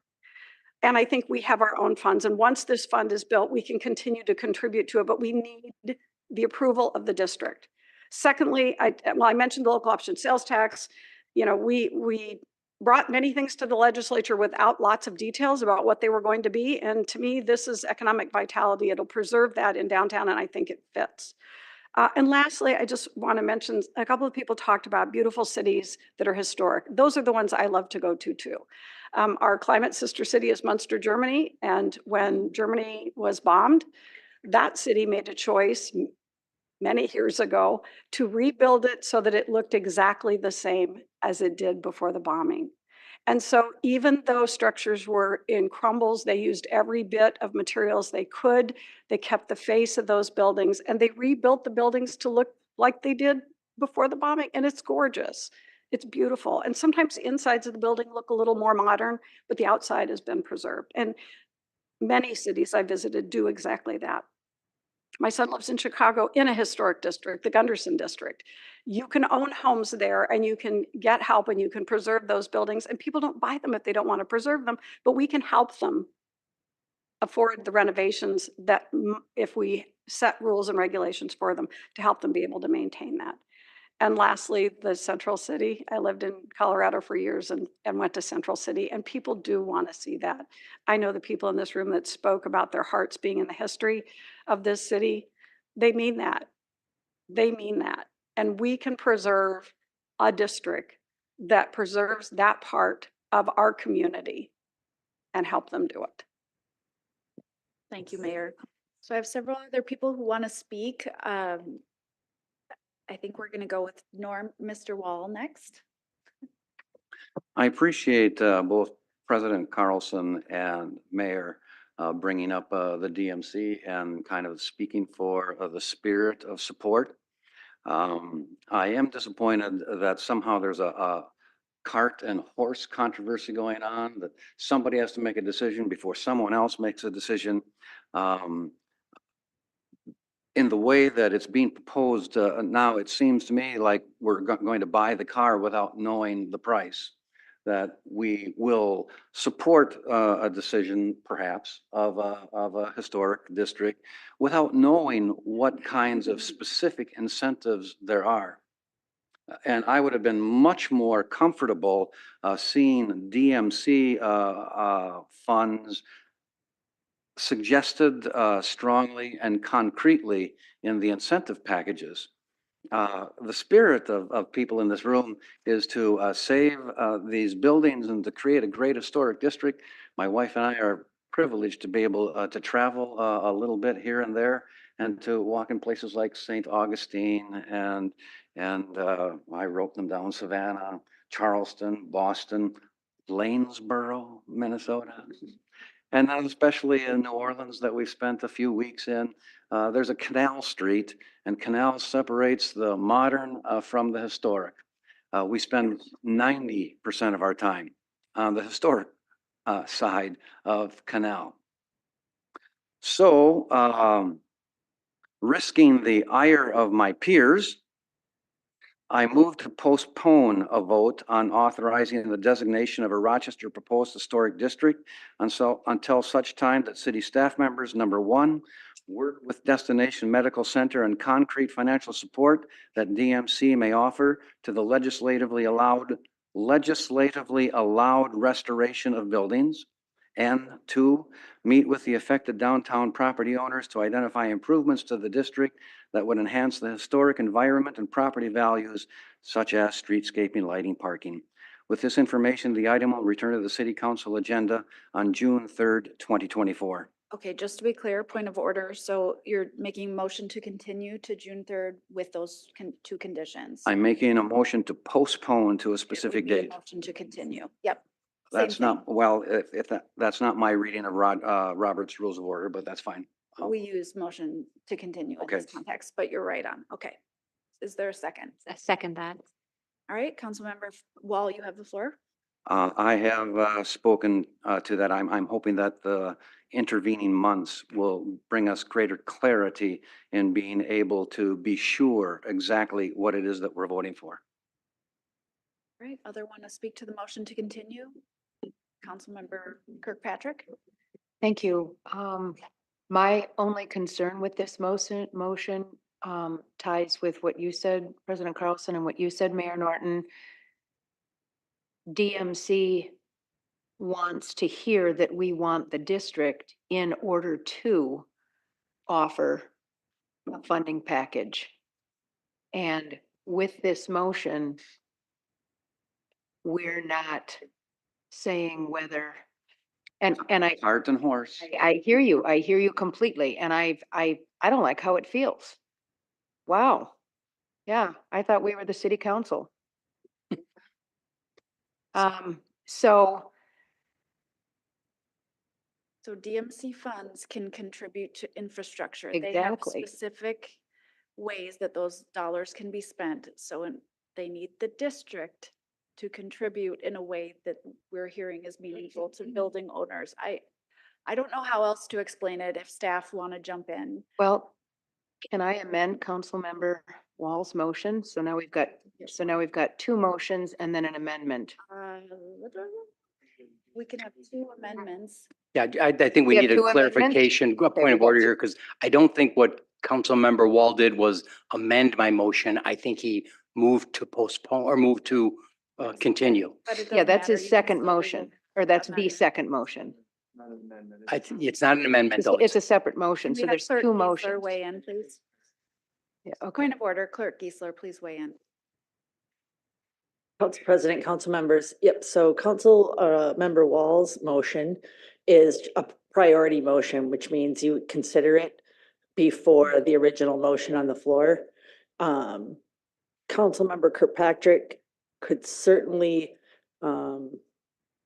amend the conditions of the motion, but she couldn't make a different motion. The motion to continue would need to be dealt with before you could go back to the main motion. So I need a point of clarification again. The motion is to continue the first motion. It's not what's in front of us on the screen. No, it's essentially. It's important. No, I mean, I'm distinguishing because it gives guidance. If the motion was to not establish the historic district. And the motion is to continue that vote. So I don't think these other things belong in there. Can I get a reading on that? You know, I'm gonna ask city attorney to weigh in because my opinion it was that he was just moving what's on the screen, moving to continue with these conditions. I would just ask for clarification from the mover, Councilmember Wall, whether what is on the screen represents what he intended his motion to be. Yes, that is my writing. So then if I may, this is a second motion that's on the table that I may amend. So this is the motion on the table. Right. Which So you is, can which is the amend second this motion taking specifically. precedence from Councilmember Keen's motion. Correct? Yes. Okay. So work with this one. Yes, that's what I wanted to do. All right, thank you. So I want to amend Councilmember's Wall motion to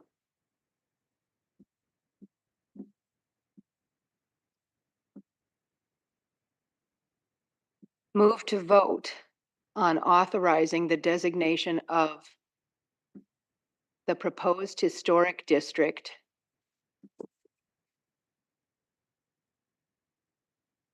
contingent upon. Council President, point of order. I apologize, Councilmember Kirkpatrick. The nature of motion to continue, it's not an amendment to then motion to vote. That would not be a motion that's allowed. You have to deal with the motion to continue. If you want to change the date or you want to change the conditions, that would be relevant. But you're suggesting a wholly separate motion. Correct. Okay. So do you want to dispense of this motion before you consider it? Yes. Okay. All right. So we have a lot of people who have raised their hands who want to speak. We are speaking right now about the motion to continue. So I'm going to call on Councilmember Palmer. Would you like to speak on this motion? No. Councilmember Bransford.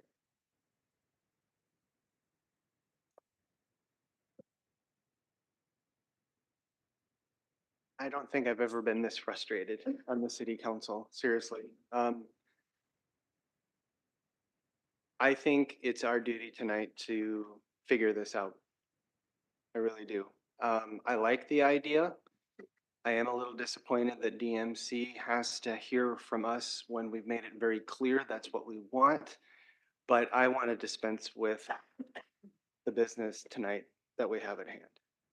It's been way too long and we just need to figure this out tonight. All right, Councilmember Dennis. So I am in favor of this, obviously seconded it. I don't believe when we do this work, good government is not always the most efficient. Good government is the most thorough, the most researched, and the most having listened to the voices of people. And my allegiance is not to DMC. My allegiance is not to, you know, big corporations. My allegiance is to people. And I think to allow the property owners to have more say in this situation is very important. And I also believe what the first motion here, the first point here is that saying to DMC, say, hey, we really want to work with you. Can you give us some options, some concrete options if we do this with this district or this with, I think that's a reasonable ask and will then alleviate some of the mystery, have a very confident vote and have more time to hear voices that may have not been heard. So I see nothing wrong with delaying this because like was mentioned earlier tonight, once something is done, it cannot be undone. And I hear the words of Councilmember Keen where we have expectations or assumptions that people are going to do what's right with property. We can't have those assumptions or those expectations because money has power and we need to protect history. My allegiance, as I said, from way back in 2020 is to the vulnerable, to children, to people, to amplify voices of marginalized and communities. I see what's good for kids is to have the generations to come have that opportunity to walk into these buildings and feel history, smell it, touch it.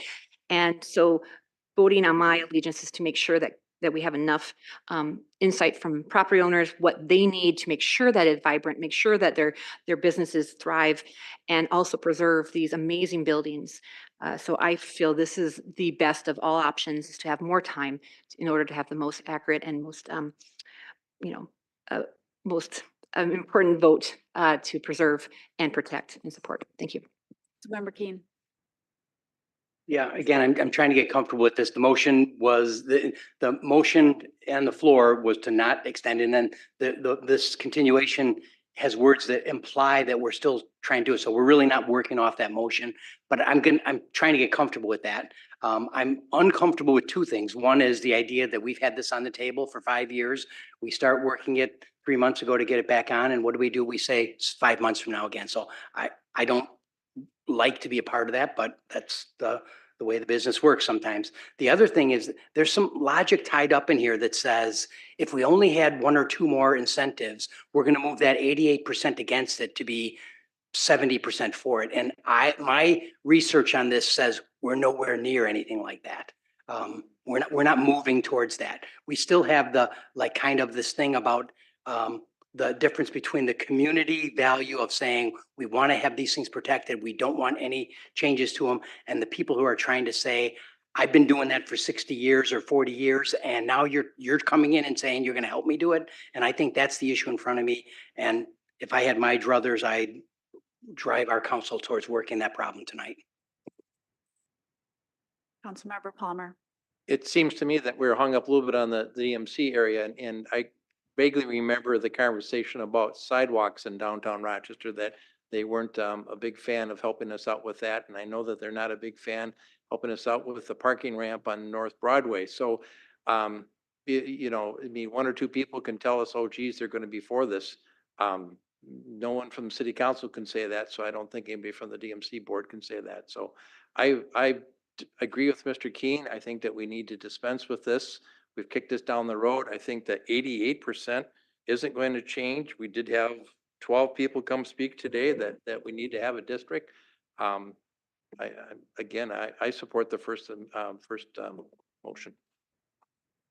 I think the difference is, and Ms. Steinhauser can talk to this, is if the council has asked and voted together that DMC figure out the financial package, there may be willingness for DMC to put something forward. And that's the difference between where we've been at before. I don't know, Ms. Steinhauser, can you say something to that? Yeah, thank Or you. answer a different question? if Sure. you wanted Yeah, to? thank you, Council President Carlson, members of the council.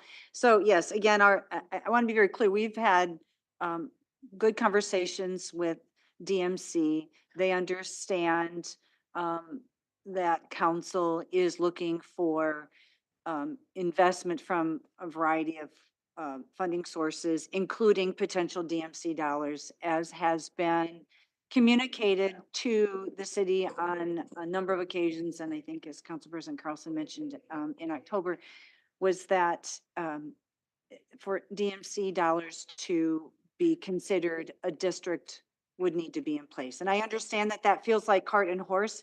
It's this, remember the DMC budget is a both say yes model, right? And so just trying to understand the timing of the ask and helping the board, the DMC board, understand kind of this body's level of commitment to this issue, I think is probably at the heart of why they are asking if the conversation around incentives happens once there's direction on whether a district is in place. I would say if the motion the motion before us is what's generally what's up there, it would be really helpful. We are willing to go back and do that. What would be really helpful is some additional clarity. Clarity around what is your tolerance around a grant program, your tolerance around abatement. We gave you an example of what could be considered. It wasn't meant to be that this is where the conversation stops, but rather this is where the conversation can start. If you want us to consider revolving loan, we heard early in this process, people need money to do their buildings. Well, that's how you do it. You do it through a revolving loan program. We researched a lot of methods a lot of similar programs that other cities offered in other communities. So we felt like we were responding in that. We heard something needs to happen with public realm. So a public realm incentive in terms of studying. Does that still resonate with you? So we just need to understand what's your tolerance level. You've talked a lot about abatement. The example that we provided was what a 10% abatement would look like. What's your tolerance level for whether it's a grant, abatement, a loan program? Is there a forgiveness to it? I mean, we could continue to go way down into the weeds, and I don't think that's what we want to do tonight. Just need to understand your tolerance for them. And what funding sources are you willing to let us consider to explore? We talked about economic vitality a lot tonight, and we've talked a lot about the request of the DMC. So we need to understand what funding sources you want us, are on the table for us to explore, if this is the motion that you want to go with. Mr. Wall, do you want to start off a response because you've thought this through and prepared it ahead of time?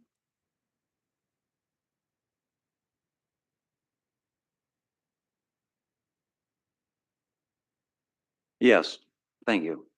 My number one appeals to, in what I perceive to be the largest pot of funding that could be applied to this, far exceeding anything that we can do in abatement or some kind of loan program.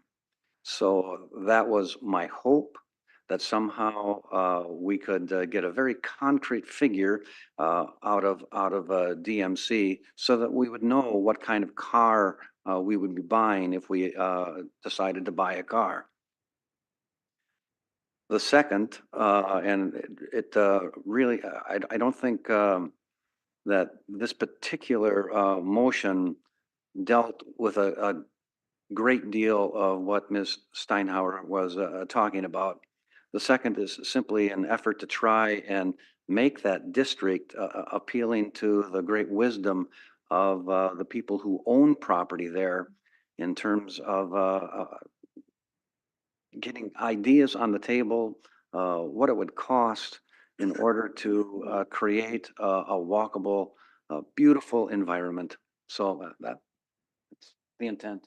Councilmember Kirkpatrick? Point of order, it's been over 2 hours. Is it possible to take a break in the near future?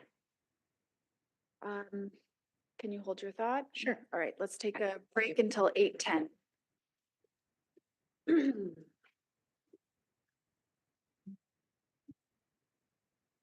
Recording stopped.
All right, so we left off Recording in progress. with Councilmember Kirkpatrick about to make a comment.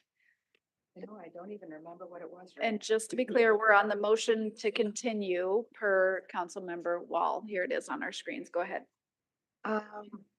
Great. You to hold on to I know, I lost it. I'm sorry, I lost it.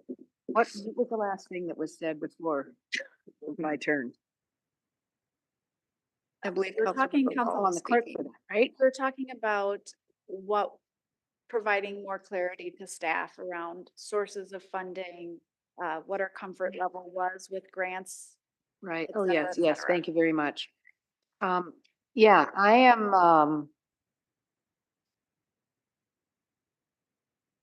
am very happy with the folks that have stepped up to preserve these buildings to try and give a space to add vibrancy to our downtown.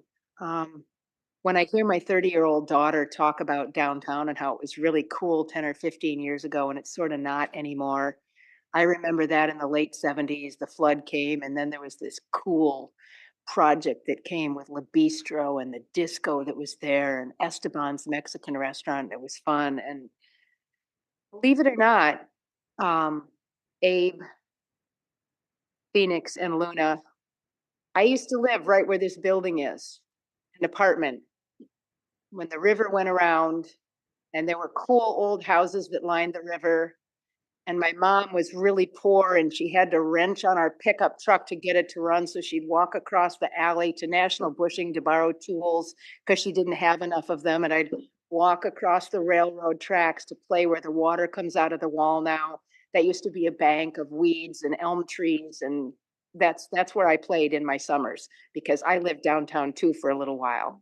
So I love what everybody's done, the artists, the creative people, the store owners, the property owners, those who have invested their own money.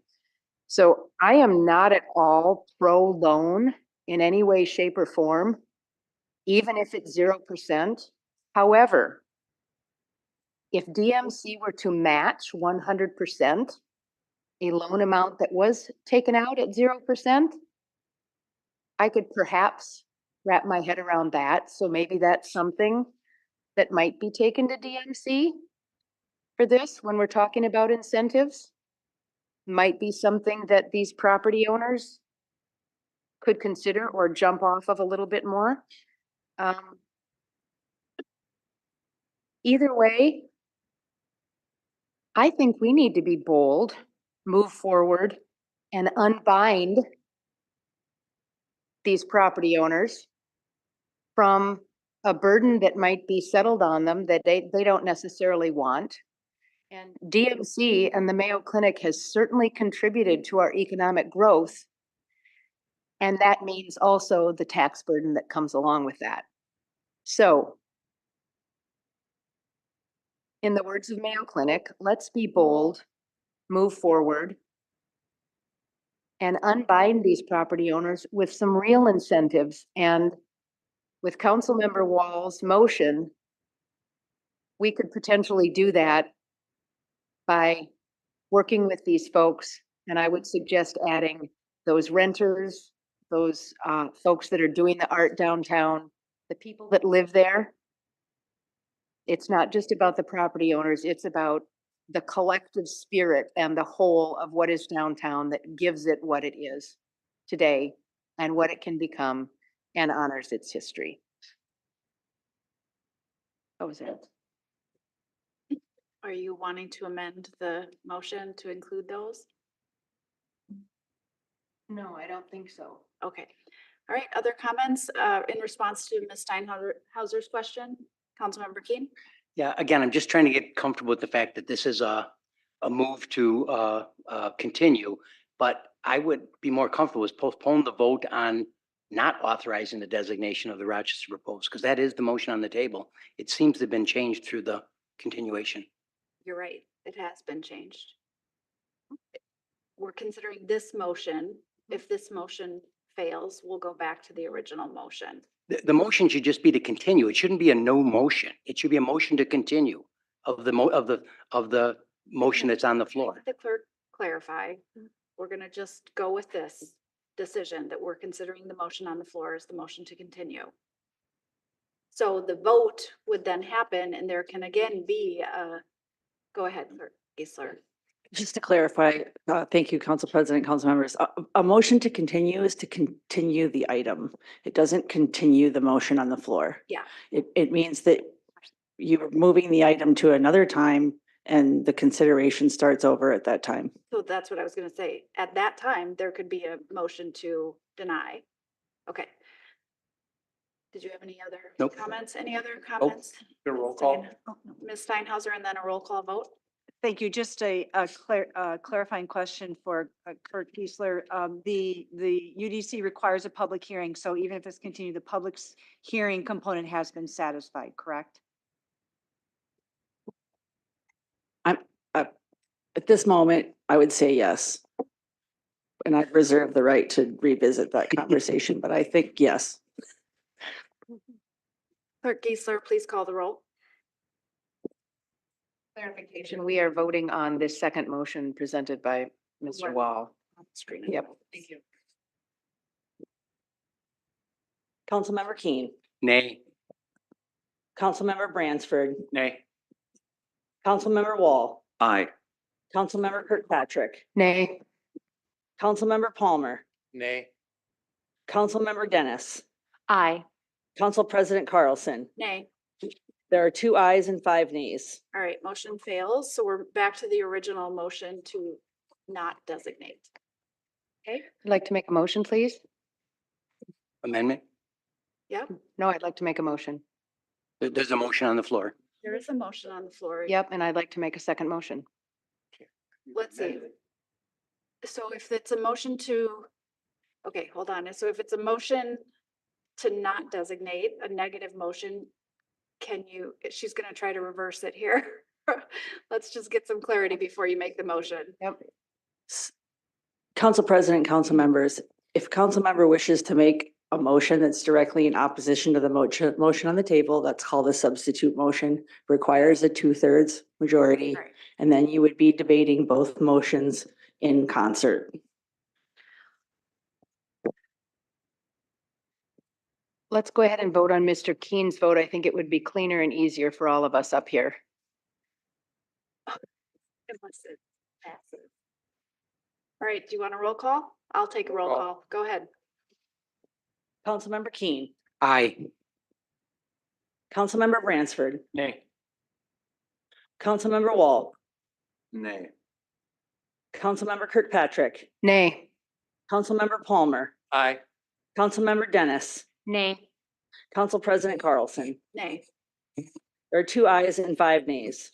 All right, Councilmember Kirkpatrick, what's your motion? My motion is to authorize the designation of the proposed historic landmark district and related financial assistance programs contingent on a DMC fund awarding grants for the rehabilitation of historic buildings requested of and permission granted by the DMC for a preservation program and other such programs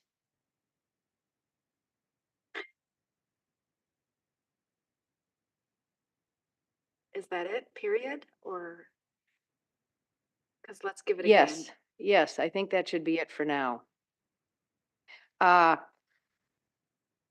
Don't say anything more, just restate your motion so everybody's clear and we'll see if there's a second. Authorizing the designation of the proposed historic landmark district and related financial assistance programs. Darn it. Programs contingent on DMC funding that would involve the award of grants for the rehabilitation of historic buildings requested of and permission granted by the DMC.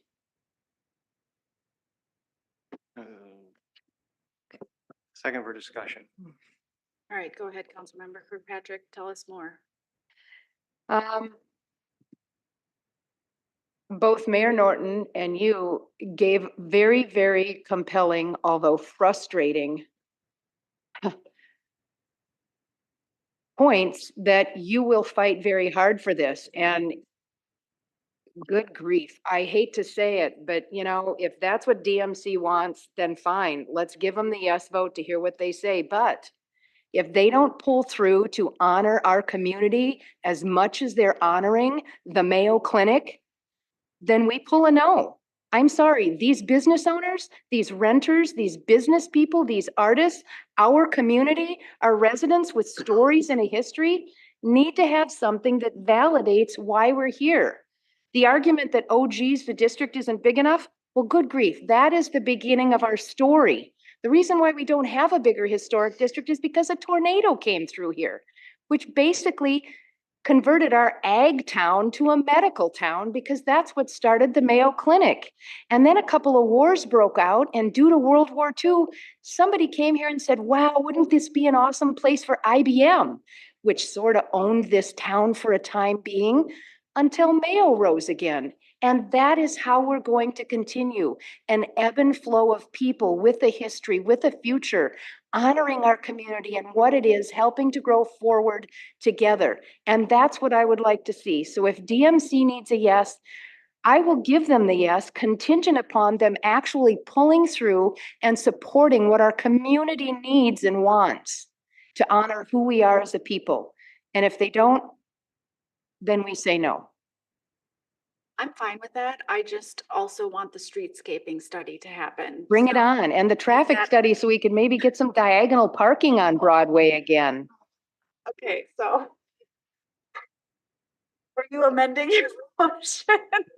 I just want it to be inclusive. Does the Traffic study staff, has to be a separate thing. Can we stay focused on what's in front of us right does now? the staff hear the intent of this, that we will give you a yes? That's what this motion is about if we vote on it, giving a yes to get a serious package from DMC to bring back to us and the people.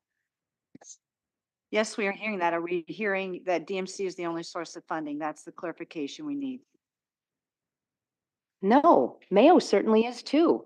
Wouldn't it be awesome for the patients to have more places to go while they're here? We need clarification on funding sources that are within the city council's purview. Well, exactly, yes. Or anybody else that would like to contribute to this great cause.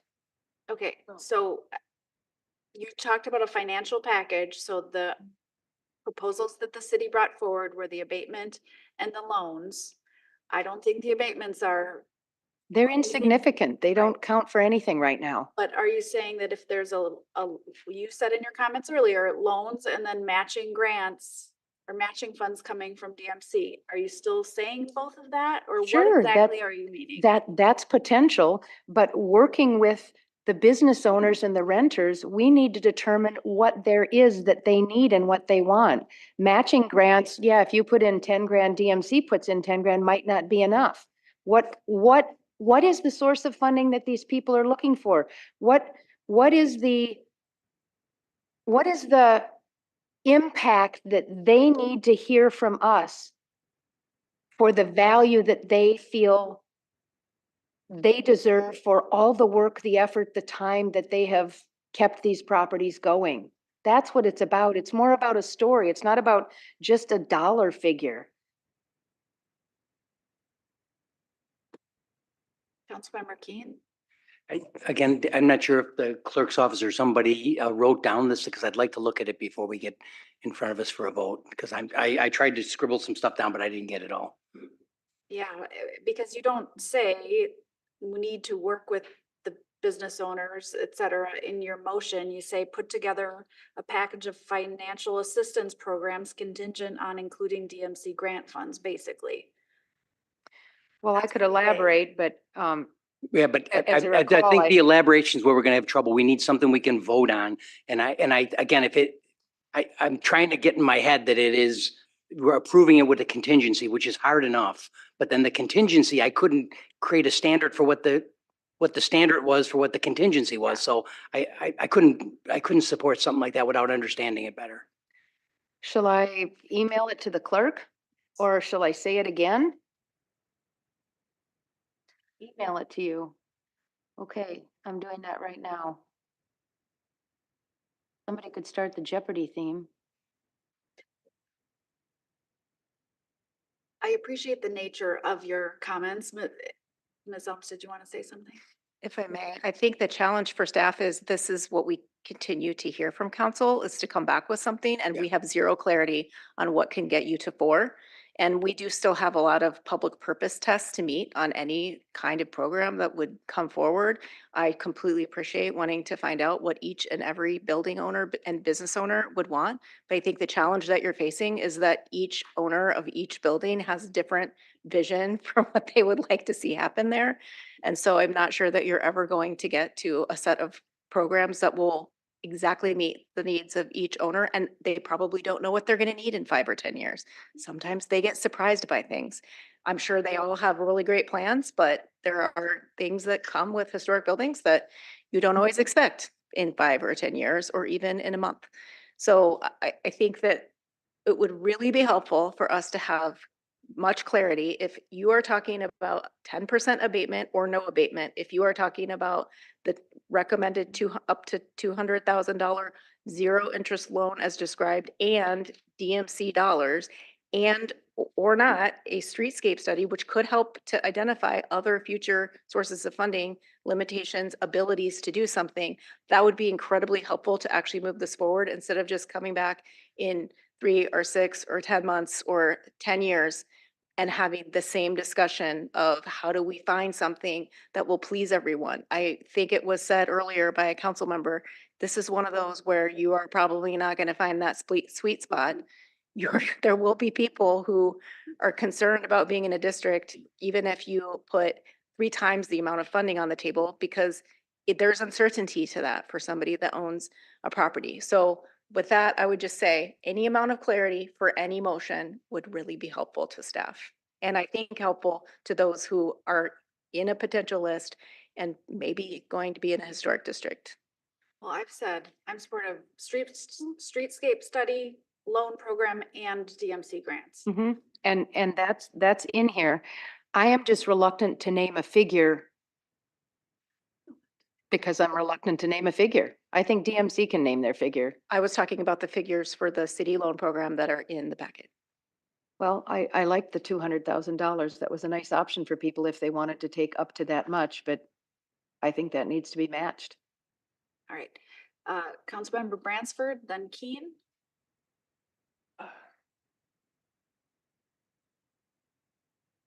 I'll pass right now. Keen. Again, I probably should absorb the motion here, but I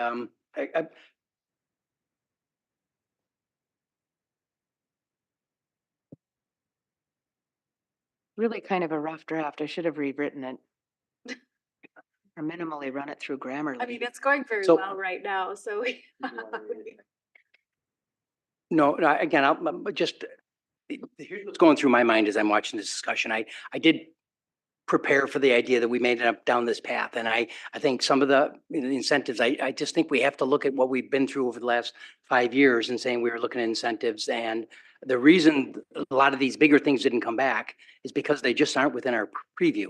The other thing, I mean, we keep talking sometimes, and I want to make this clear to both my peers, but also the listening public. The goal here is not to make everybody happy with what ends up happening here. This really, historic preservation, a lot of times you don't end up getting agreement with the property owners because because the public good is worth the regulation on top of the building.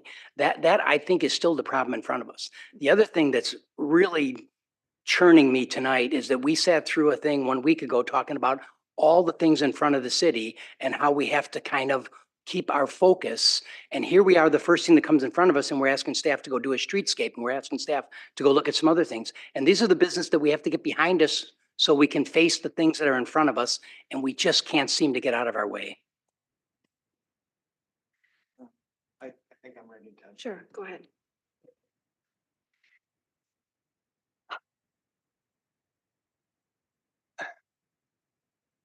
Can I ask you a question? I mean, isn't this what you and the mayor essentially would go to the DMC board and ask for support to do? Yes, but I think there is work that staff can be doing with the DMC leadership to prepare for a very clear board ask. And so they're asking for as much direction as possible to get that. And right. hallelujah, yeah. I totally agree with staff wanting that clarity because we're not giving it to them at all. And this motion is, and again, I agree with the, you know, the intent, but I'm not even sure what I would really be voting on. I mean, I see what it is, but yikes. We're here to do city business, and part of that city business is to give clear direction to staff in order for them to do their job. And I just don't feel like we're doing that. I mean, we want DMC to pony up. We want traffic now. We want, if I had my druthers, I would say, I don't know. I'm just, this is difficult. I feel you. Yeah. Yeah. Councilmember Palmer? Well, I think, Mr. Branford, kind of summed it up that a clear ask, and I don't think anybody here at this table has a clear ask of what we're asking for, which I think is bad. Mr. Keene brought up the fact of public good, and I think if there's public good, I think it was him. If there's public good, then there should be some public input into it or some dollars put into it, and it seems like nobody wants to step up to do that. I think loans, talking to different business people, a lot of them are not in a position to pay back a loan, or their bank doesn't allow them to take back a loan. I've been against the downtown district since day one. I've never spoken in favor of it. I always wanted incentives. I don't see a set of incentives here that makes any good for anybody. And asking DMC to ask for something, I keep going back to sidewalks and how to hassle that was to get that bought into, let alone some other things. So, and I'm not trying to get Mayo Clinic to do, I think their investment is huge for Rochester, and I don't see where they have any obligation or want to have to do any of this historic building. Everybody talks about everybody coming here, but we had 12 people. We've got in the 80% of businesses that don't like it. We've got a second to the motion for discussion, which isn't an overwhelmingly great idea.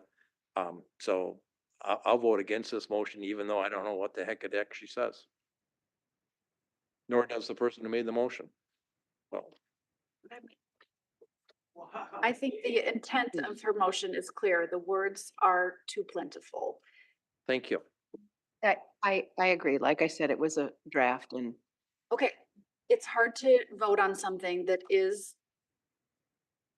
written like this, even though I totally agree with it. So I don't know where we stand because this is the motion on the floor. Is anybody wanting to amend the motion to make it more clear? I know the motion I want to make, but I want to dispense with this. All right, let's go ahead and vote on this. All in favor of Councilmember Kirkpatrick's motion, say aye. Aye. All opposed, say nay. Nay. All right, Councilmember Bransford. I'm going to keep it simple. I would like to vote to approve the historic district and ask staff to go and work with DMC. And this is, I'm not, actually, what's in the packet? I want to just make it really simple. We all appreciate. Okay, that. here we go. I would like to approve the Downtown Commercial Historic District landmark designation.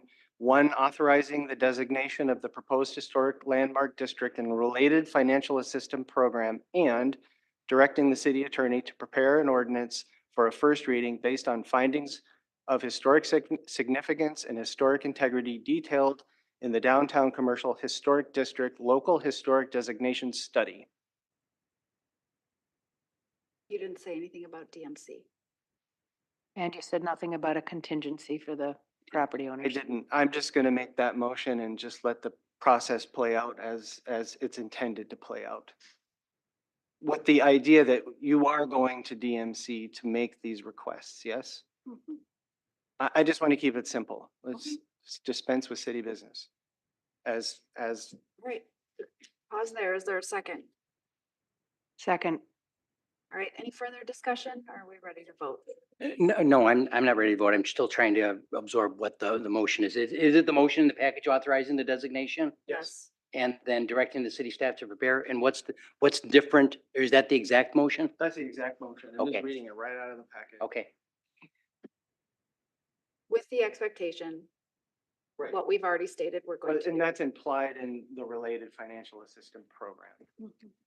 Yep. Councilmember Dennis, I would like to see this in writing too before voting. I think it's it's in the packet. It's the written Written down motion in the I packet. just read it right out. 396, right?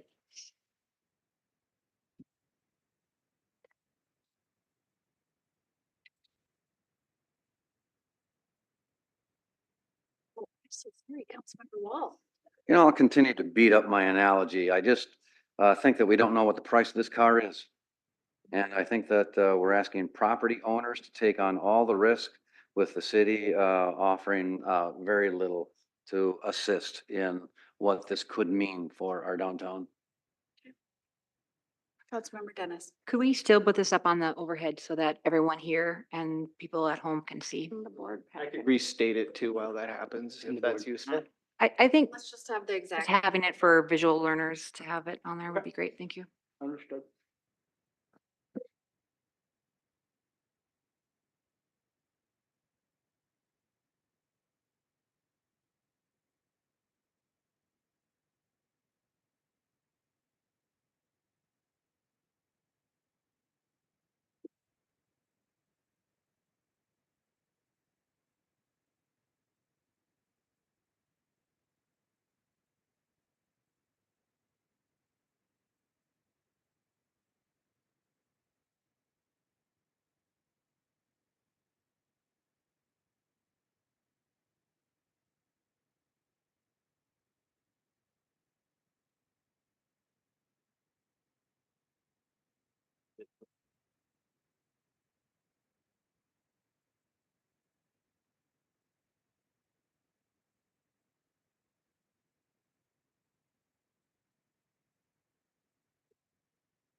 Go ahead. It's your turn. I'm sorry. I think it needs to be amended, but I would like it for Councilmember Wall, if I don't know if I can like pass this, to amend it to how it was worded in his, the two conditions, but be put into this motion of the DMC. I don't have it right in front of me, but if that's possible, to amend a motion to include those two incentives in Councilmember Wall's motion.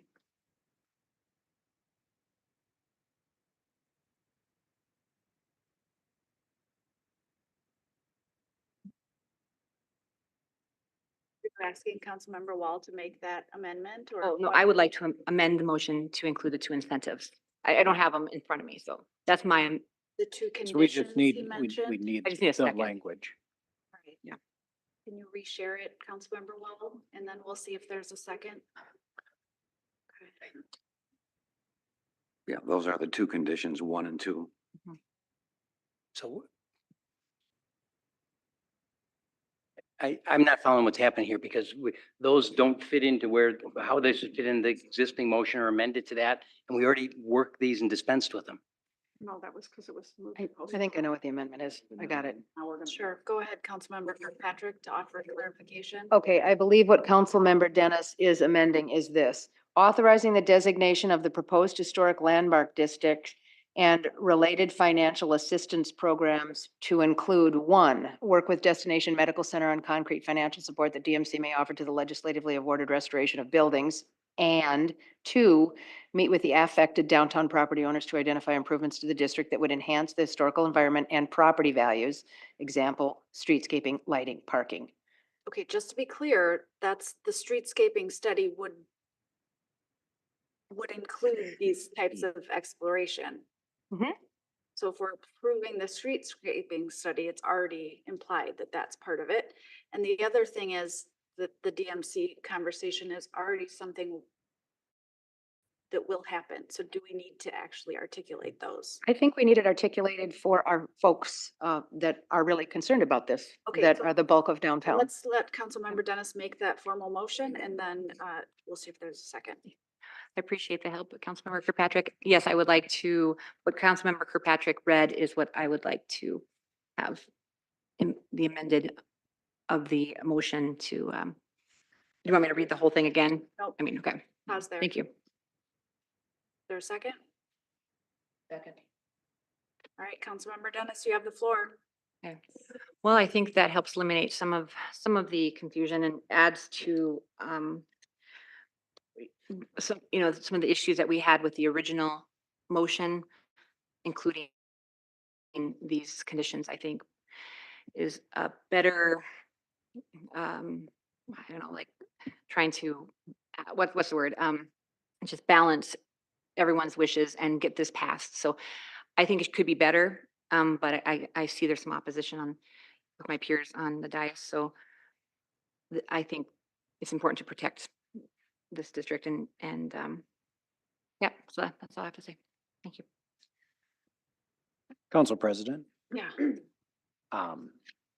others can correct me if they're reading this differently, but I think the concern with the motion in part is that these so-called conditions are maybe at best aspirational. I don't think you're suggesting that the actual designation of the historic district is dependent on these things happening. Well, I think that's what Councilmember Kirkpatrick tried to do with the contingent, but now we're authorizing with these expectations. It doesn't timeline make sense to me. How do we authorize and then say, go do these things? Well, the first part of what I read was authorizing the designation of the proposed historic landmark district and related financial assistance programs contingent Yes. on. But we've dispensed of that motion and now Councilmember Dennis is trying to basically do the same thing. The motion was to continue and we did suspend, we're voting No. on it now. Then the motion was to approve contingent upon, and so essentially you're just combining the two, but it ends up just being very much the same as what Councilmember Kirkpatrick's was. That's my read, or others, if you understand what we're trying to do here. No, I think we're overly confusing it, and I'd like, Question. yeah. Does my motion give staff clarity, the kind of clarity that they were seeking? Can I offer a question back to your question? If it includes a 10% tax abatement, a up to $200,000 loan program with $1 million of funding, a streetscape study, and talking to DMC about grant opportunities through DMC, I think that has a fair amount of clarity. I would just point out that the tax abatement, regardless of whether it's 10%, 1%, or 100%, will require a return back to council and a lot of clarification about the public value for the tax abatement as well as a resolution per state law. All of that but the tax abatement. But see, the issue I have where I'm getting a little discombobulated with, and all due respect to staff and my fellow council members, is the action requested is what I stated. So my assumption is that is implied. If that is not implied, then let me clarify it to be everything you stated but the tax abatement. Okay, so we have a different motion on the floor that we need to dispense of before we're back to the original motion. Okay. So the motion that is on the floor right now that has been proposed by Councilmember Dennis and seconded by Councilmember Kirkpatrick is the motion that is written in our packets with the two conditions that Councilmember Wall proposed in his original motion. So let's vote on that. Do we need a roll call or can we just do a voice vote? All in favor of Councilmember Dennis' motion, say aye. Aye. All opposed, say nay. Nay. Okay, I think Did you say nay? I said nay, so it Okay, failed. All nay, right. nay. Yeah, it failed. Okay, so now we're back to the original motion, so you can just clarify. I don't think, do we need to formally amend it to say no abatement? Yes. Go ahead and formally amend it. The motion minus abatement. Okay, I move to amend the motion to include all of the financial assistance programs that has been presented to us by staff minus the tax abatement. I can't rattle them all off. That's fine. Is there a second? Second for discussion. I am still with Councilmember Wall on this. I don't know what I'm buying for these people who want this. It's the loan program of up to $1 million from Economic Vitality. It's the streetscape study, and it's working with DMC on a potential grant program. What else do we need It's the clarity around? amount. It's the amount. The $200,000 revolving loan up to $1 million. The streetscaping study to determine future investment in the district, in the public realm of the district, and the grants to be determined. And it will come back to us and we can say no. But with the It's historic not- district will be in place then. So there's no, again, the action in front of us is to put it in place and then figure these other things out. So I mean, I think everyone understands that, but I'm not sure.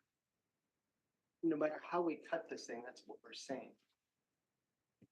Because we can't, in this exact moment, say exactly what DMC's contribution is. All we can say is we've talked about it many times. We're going to support it. Staff have heard from DMC staff that they're very, very willing to work with them on this. So we have to have some good faith here that this will come through. And that's Okay. what you have to decide on. Okay. Okay. Again, I just want to point out, we've gone through this discussion where we thought we wanted to make these things contingent. We couldn't figure out a way to do that. But we're back now to basically putting this in place and then working these other things that we've been told aren't enough. And that's what we're going to vote on. With the addition of the grants. Again, I think those have been known things. So I'm watching things change through time. Let's go ahead and vote. Everybody call. said a chance to weigh in. Clerk Geisler, let's make it happen. Councilmember Keen, Nay. Councilmember Bransford, Aye. Councilmember Wall, Nay.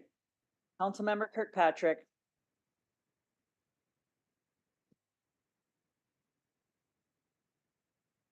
Aye. Councilmember Palmer, Nay.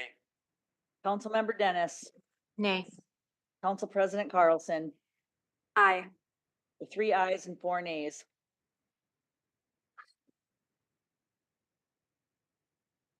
Motion fails.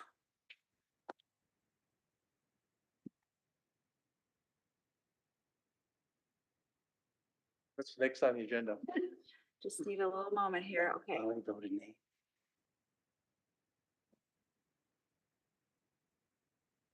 All right, so that's it for our public hearings. Just point of clarification, that was the Councilmember Kirkpatrick voted to get rid of the abatement. And so wasn't that the vote that we just voted on to? No. No, it's the historic district. Okay, The so amended motion. it was the amended motion? Okay, so I didn't want to take out the abatement, so, okay, I got confused with. This is But very. you realize you just voted against the historic district. And I want to say it was out of confusion from the abatement. I didn't want to take the abatement wording out. So I would like to call to revote because I was mistaken with my vote. She was in the nay side. I know, so but don't think she can call but it for was, a it was revote. very confusing. Voted on the You prevailing can standard. Can someone call for revote? I would ask to do that. Do you, someone who voted for it? She can. Point of order. Geisler, point of order, can you Point of order. clarify who needs to call for a revote, please? You have to be in the prevailing side. It failed. So if you voted no, you Okay. can you can move to reconsider. And we- Councilmember Dennis voted nay. So she would like to make a motion to reconsider. Yes. She can do that. But hold Yes, I on, would like to we- make a motion to reconsider. I'm we sorry, I didn't was. actually vote on the amendment. We just assumed that because Councilmember Bransford amended his original motion that we just needed one vote. Yes, that Okay, was That's my just to be clear, understanding. So we're Yes, not. I would motion to reconsider. I'm sorry, this is an But incredibly you gave long, us a good confusing process. majority. So is there a second on a motion to reconsider? I don't think you need, point of order, I don't think you need it. She's on the prevailing side, so she can just, No. You still have to have a second. And you have to have a, Being on the prevailing side gives her permission to make the motion. I would just like to change my vote, please. That's what I'm asking. you can't do that. you motion, make a motion to I would reconsider. like to make a motion to reconsider. Second. Thank you. All right, do we need a supermajority? For a motion to reconsider? Nope, just the majority. All right, all in favor of the motion to reconsider, say aye. Aye. All opposed, say nay. Nay. All right, so back to the original motion as amended, so it does not include the abatement. Now you understand that, right? Okay, yes, I was thinking we were voting on the abatement situation, not All on right. the actual motion. I apologize. Okay, so we'll vote. Go ahead and do a roll call. Point of order. Yes, So are we voting on Councilmember Bransford's amended motion. amended motion it excludes the abatement? Same. Okay. Councilmember Keen, Nay. Councilmember Bransford, Aye. Councilmember Wall, Nay. Councilmember Kirkpatrick, Aye. Councilmember Palmer, Nay. Councilmember Dennis,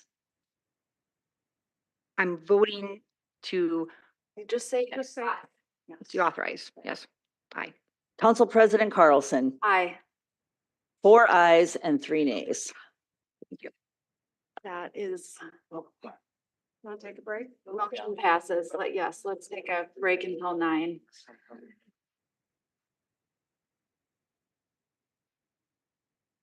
Can you shut our microphones off, please?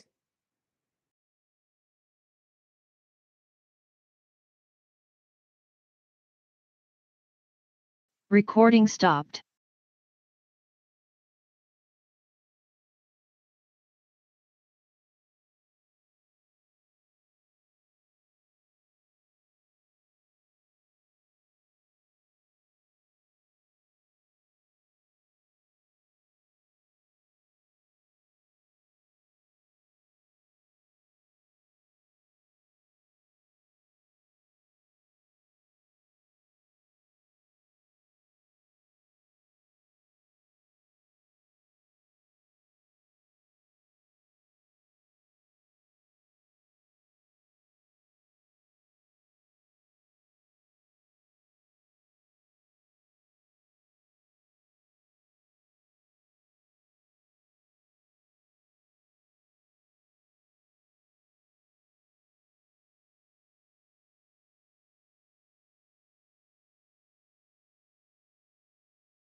Recording in progress.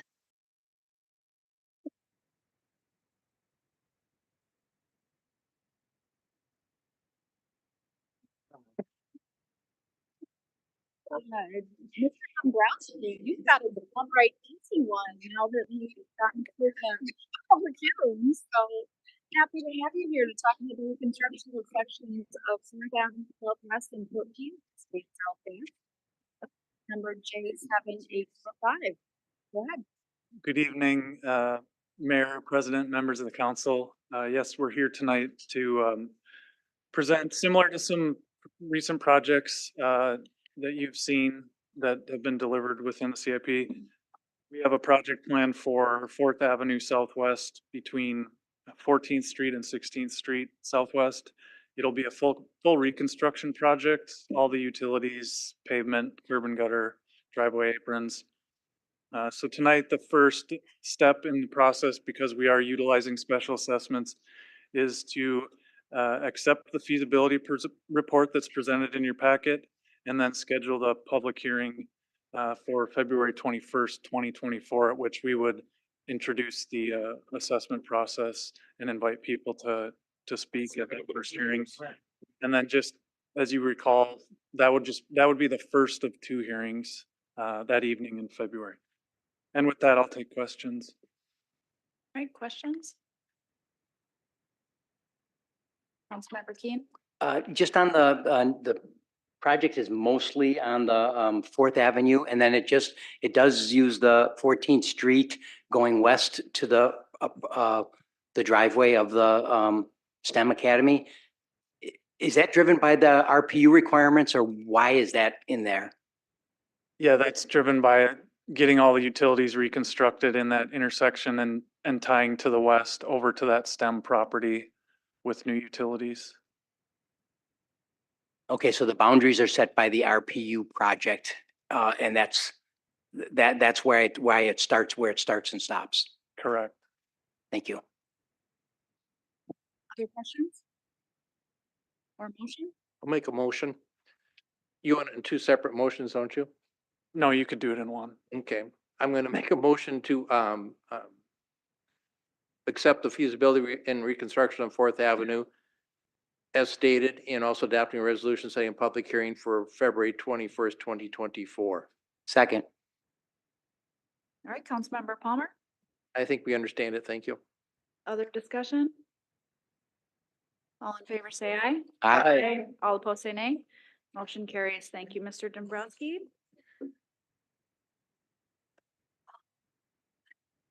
We'll move on to our ordinance readings. We have 1 first reading and 2 second readings. Go ahead, Mr. Spindler Craig.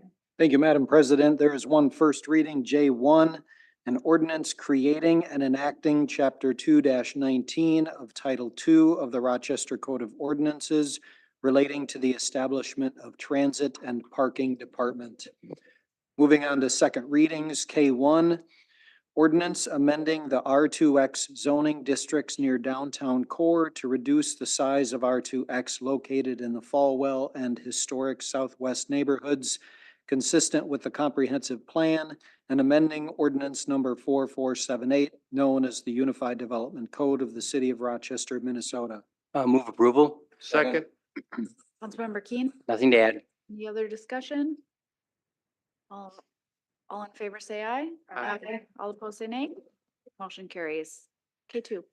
Item K2, an ordinance amending section 2-1-2 of chapter 2-1 of title 2 of the Rochester Code of Ordinances, establishing fees and charges for licenses, permits, services, and other charges provided by the city of Rochester. Move approval. Second. Councilmember Keen? Nothing to add. Any other discussion? All in favor, say aye. Aye. All opposed, say nay. Motion carries. Is there any other business tonight? Nope. All right, Councilmember Dennis? Just real quick about other business. Someone came and spoke in open comment about there are people who weren't able to speak because they were ill. And I know we had the discussion at the last official council meeting 2 weeks ago. I was hoping that Council President Carlson, you could elaborate a little further for people who might not know. when you mentioned there's other ways of having your voice heard, in cases such as illness and such, because the council, not unanimously, but the council voted for eliminating audio and Zoom meetings, call-ins for people who are ill or in nursing homes or who aren't able to attend in person. Could you just elaborate perhaps other ways, if an emergency or situation happens, that people's voices can be heard during an open comment or public hearing in cases such as Sure. these? So if Thank you go to the council agenda, there are a couple places where it says online guidance, and you can click on that link and it pulls up a PDF that lists some of the rules around participating in open comment. And then at the bottom, it talks about how because currently virtual participation is not available, if you're unable to attend in person to provide public comment, or would prefer to submit your comments through a different medium, the following contact methods are also available. So it says email the city by noon on the day of the meeting, and it gives the public comment at rochestermn.gov, and your comment will be distributed to the city council prior to the meeting that day. Fill out a written open comment form in person at the council meeting and give it to the clerk. Send an open comment in the mail, and it provides the city clerk address here at City Hall. Send an email to your individual council member, and it has a link to the addresses. Send an email to the full council at citycouncil@rochestermn.gov, or contact the city clerk's office, and it provides the email address and the phone number of 507-328-2900. And that's page 7 of the current packet. And so there's no way that someone's, like, if they want it vocally, like, heard during the council meeting, there is no way of that being achieved in our new, You could rules make and a recording and send it. Can make a Not- recording. Not to be heard during the meeting, but it can be distributed. So there is no way of voices to be heard during an open comment or public hearings if there's an emergency situation where they can't make it to this meeting. Is that Not correct? under our current There's also rules. information that indicates that if someone has a disability and requires a reasonable accommodation to fully participate in the city council meeting, to contact the city clerk's office at least 2 business days before the council meeting by email, cityclerk@rochestermn.gov, or telephone 507-328-2900. It also provides the TTY and TDD numbers to discuss your accessibility needs. And one of the things that we also talked about was that we would be tracking those things, and that we would use all of the positive customer service principles when people call in order to provide them all of the different ways that they connect up to and including if someone wanted to make an open comment and it's nothing that's on the agenda, providing them the future times where they would be able to come to the city council meeting when they might be able to be here in person. Any other business? All right. Is there a motion to adjourn? So moved. All right, all in favor, say aye. Aye. Aye. All opposed, say nay. Motion carries. We are adjourned.